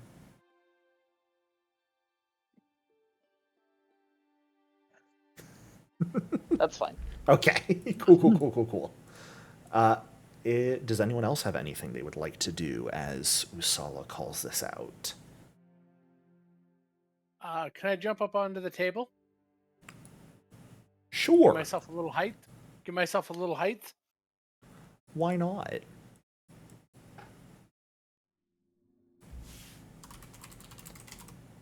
Anyone else? I'm going to back up. Sure. Oh, Usala, where are No, you super- going? hang on. Picking up. No, you're staying there. You were taking time to cast. No. Hey, I have 3 actions. I'm giving everyone an action or 2. Oh no. I'm not giving everyone a full round here. Well, is it 2 actions or 1? It depends what you want to do and my mood. Well, What did I have? You could just help us all move back. If we get 2 actions. No. Usala can pay for his sins by being in the front. Wow, you hate snakes. Good to know. No, I just hate No, Usala. he just hates me. And not even Usala. I just hate Jay. No. Oh, hate personal hate. Love it. Yes, no, there is a visceral loathing here. I hate the player, not the game. It's fine. I think he'll move over here. He's kind of Sure. like, confused about why like people aren't grouping back up, but he's not going to bark orders, you know. Fair. You know, I've said that multiple times tonight. Line We of sight keep is grouped up. splitting the party. And I couldn't be more proud of you for it. Look, we're protecting the 2 squishiest characters. There's no way. Yeah. Exactly. No, I'm the squishiest character. Thank you. The 2 in there. Well, I think I I will... don't know. Mhm. I think I am. What are you doing, Nahamura? No, none. I took the 10 steps back. Gotcha. Then I think at this point I am going to ask everyone to roll initiative. As the sound of many creatures moving is going to get louder. Someday people are going to remember oracular warnings coming out. Amanetsu, can you actually like roll an initiative once in your life? You seem to always be at the bottom. I It's okay. have been at the bottom this entire time. Yeah. Usala rolled worse this time. I rolled a 17 and I still No. managed to be I've last. been rolling really well lately. Alrighty. Well, the first creatures that are going to come out are going to come Oh my around the God. corner here. And it is Oh, cute. dozens of small, partially mummified cats, eyes slightly glowing, are going to come rushing around the corner. And I have to thank you all so much for grouping up because as a swarm creature, they attack everyone in their space. So Silas and Usala, can I get a reflex I was save trying to from show both of you? solidarity, you know. It's all about I what's the most appreciate you optimal. for that. I love it. Jericho. Yes. I was muted that whole Oh. time. Oh no. I had said I drew my father's shield, Sure. and I wanted to switch to defend as my action. Sounds good. Nice. Okay, I Yeah, just go want to ahead and make have sure your that's shield okay with you. raised. All right. This is going to be half damage to Silas and Usala here. Oh, absolutely. Minimum rolled 1 damage apiece. This is piercing. That They're was not what you biting. were Okay, afraid. okay, I'll allow it. You'll allow the 1 piercing? It'll go through my temp HP from the warning. Okay, okay. And that is going to be it for this thing's turn. So, Sahara, that's going to bring us to you. Well, That's nobody's expecting this. I know that nobody expects this. What to expect when you're expecting? Mayhem. Ye olde courageous anthem. Ye old courageous anthem. You'll It sounds like we're gonna about ready to have some serious issues here. So, No.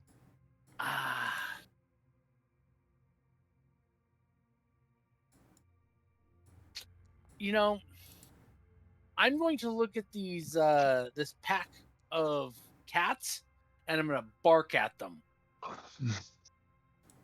Okay. I'm going to attempt to demoralize them. I don't know if this is going to work. I'll use intimidating glare, but I'm going to bark at them. What I will say, this is another thing that I think is fair general knowledge most adventurers would have.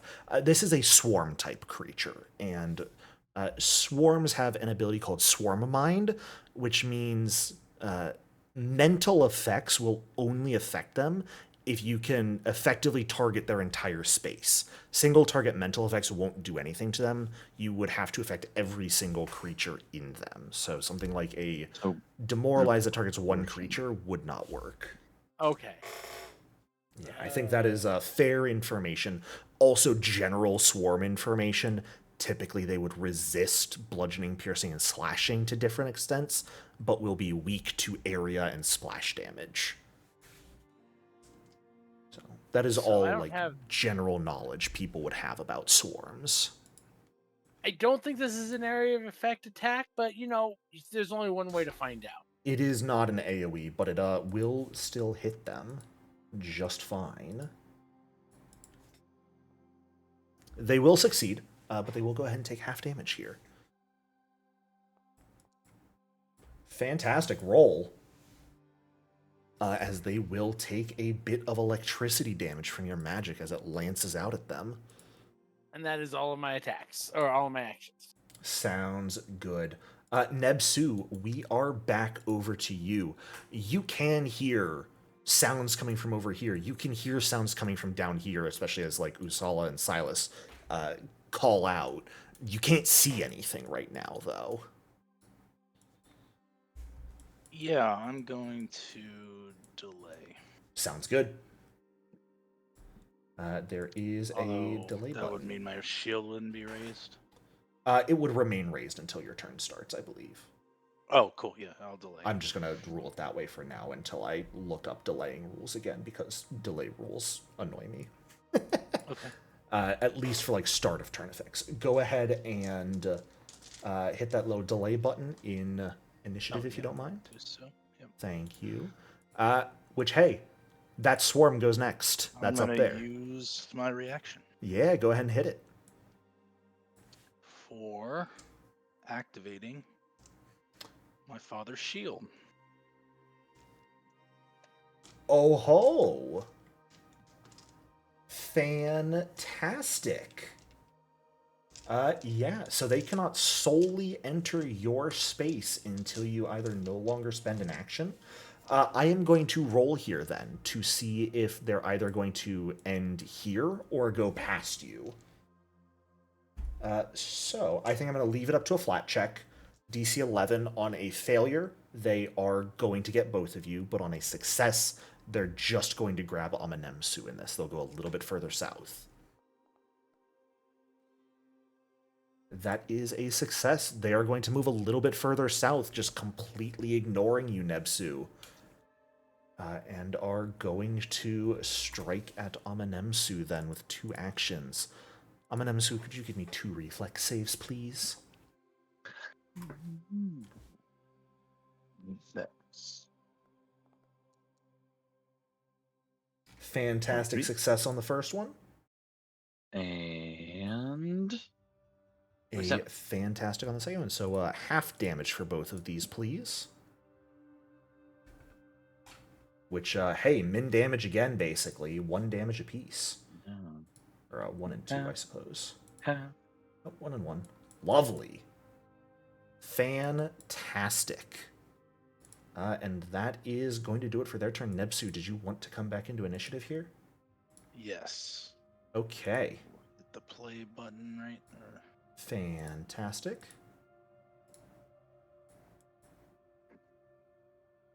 And it is your go. Okay. I will attack it. I don't think would snagging shark work on this. I doubt it. They are not immune to off guard. Okay.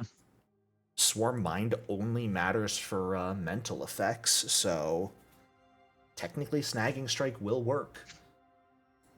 You just start batting away cats that approach. Actually, I have my shield out, so I can't yes. snagging strike. You would have to drop that first. Your shield would no longer be raised come start of your turn here. Yeah, I think I will drop it then. Sure. It served its purpose in the fight. So drop and swing. Love it. That is a crit because of the Courageous Anthem. Fantastic.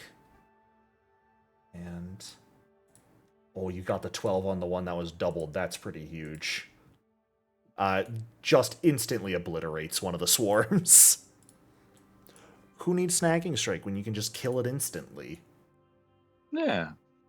As even with a bit of resistance to slashing, with a small hallway here, you just carve through all of them at once. And I hear stuff going on in the southern chamber there. You do, absolutely. Alright, I'll spend an action to pick up the shield, but Okay. not wield it. Sure. It's like and pick it up, then- put it on your back. Yeah. Would that be 2 actions to do Nope. that? Or? That'll just be Okay. one. I'm gonna do this so that we're all separated. No, he knows the counterplay. How dare you? Silas, that's going to bring us over to you. Sure. Well, he will draw in some of the wind whipping around as it'll start crackling electricity. Ooh.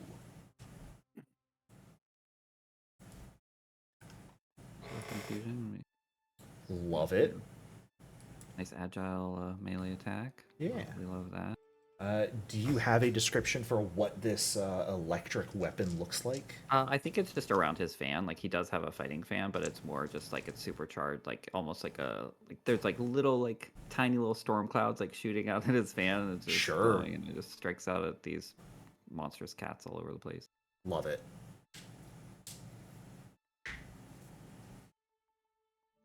An 18 will be an exact hit once again because of Courageous Anthem. Phenomenal. Getting some good electricity damage on that it absolutely does not resist. All right, then as it discharges, he'll pull back and raise both his hands and send out an enormous blast of water. Love it. Ooh, tidal hands. Yay, swarm! I've got a chance to use it. But Yeah. Swarm, I'll take, hopefully they fail their save. They are going to succeed, so they'll take half damage here, but they're still going to get that weakness triggered. Well, what can you do? It's still damage. Which... Fantastic. It is still damage. Unfortunately, it was bludgeoning damage, so they do resist that a bit as well. All right, well, that's it for me. And I believe your aura deactivates that, correct? Yeah, it does. Okay. As the wind will die down a little bit. Nahamura, we are over to you. There's only one of these swarms left. thinking to himself, glowing red eyes, wrapped in that. They've got to be undead, right? Surely. Like, I wouldn't throw two types of creature that look like undead but aren't at you, right? 3, you already have yeah, the you dog. know. Oh yeah, 3. I more meant 2 in a row there. They will succeed, but they will still take half damage here. And they will in fact take it because these are undead. All right. And then he is going to use his final action to take a step in this corner behind our Okay. big main fun guy. Sounds good.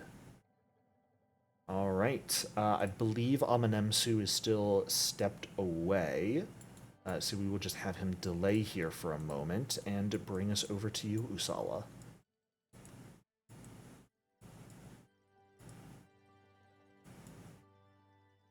Make a dex save. No. Alright, well, I guess I'll die. Yes, you should.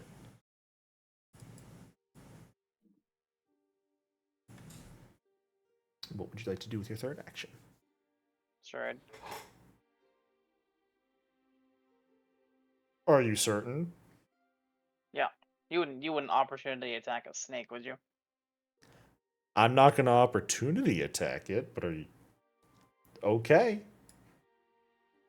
I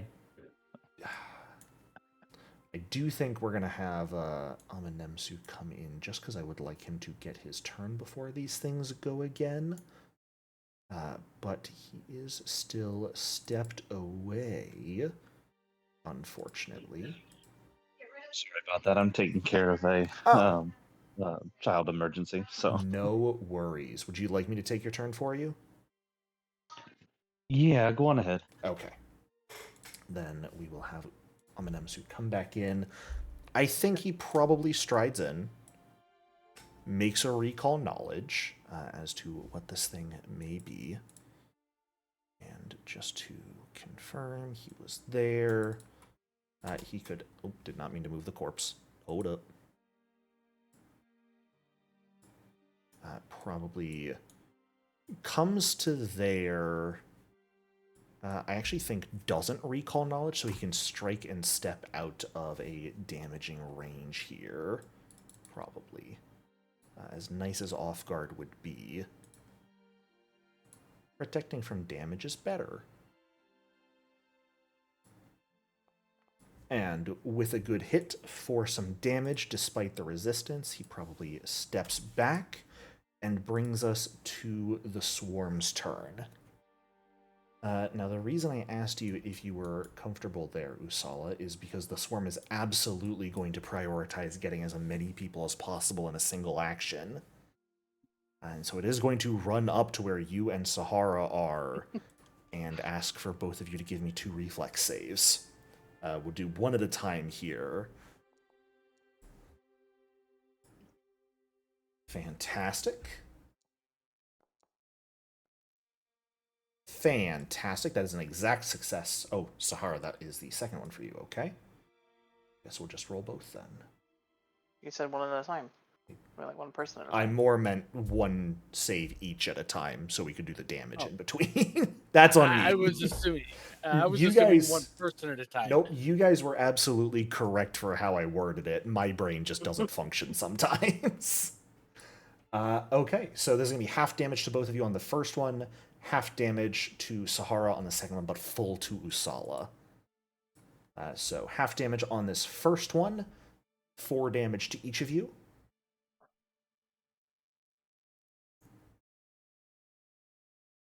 Don't do it.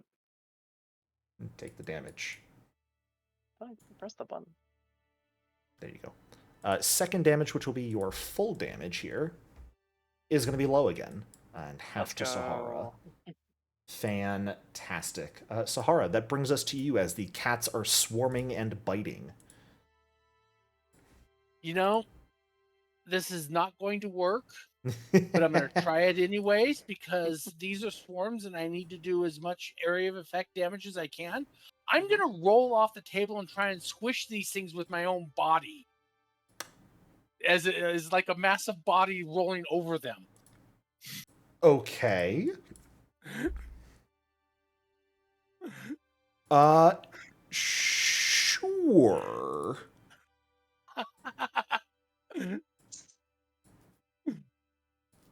What is your class DC? My class DC Yeah. is somewhere around here. Bottom of There. your proficiencies tab. 18. Okay.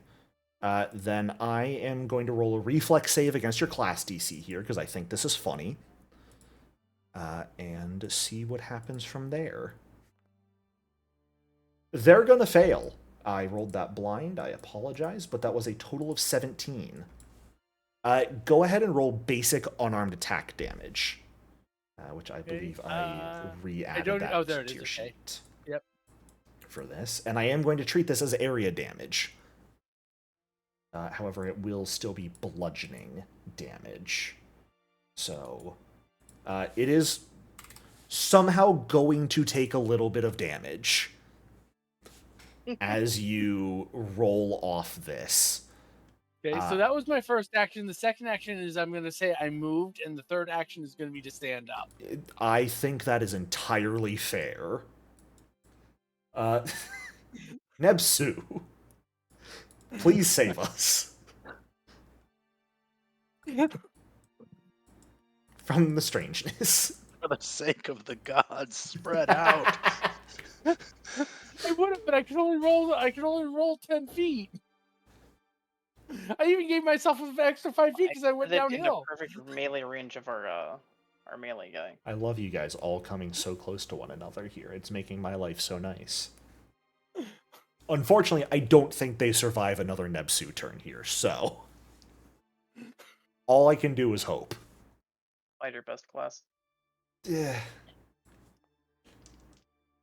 I'm sorry, Jared. There is nothing for you to apologize for. Yeah, that is absolutely going to be enough with the damage input by everyone else, even Sahara squishing a few of them. They're more confused by Sahara's movement than anything else, and that gives you the window you need to sweep in and sweep the rest of these cats away, destroying all of the disgusting little undead creatures as they try to maneuver around and bite at you all. And as that fight comes to a close, and you all have a moment to pick yourselves up and determine what to do next, I think that's also where we're going to end off for tonight. So, thank you all so much for playing. I do so hope you enjoyed, and I shall see you all next week. Have a good one. Have a good night, all.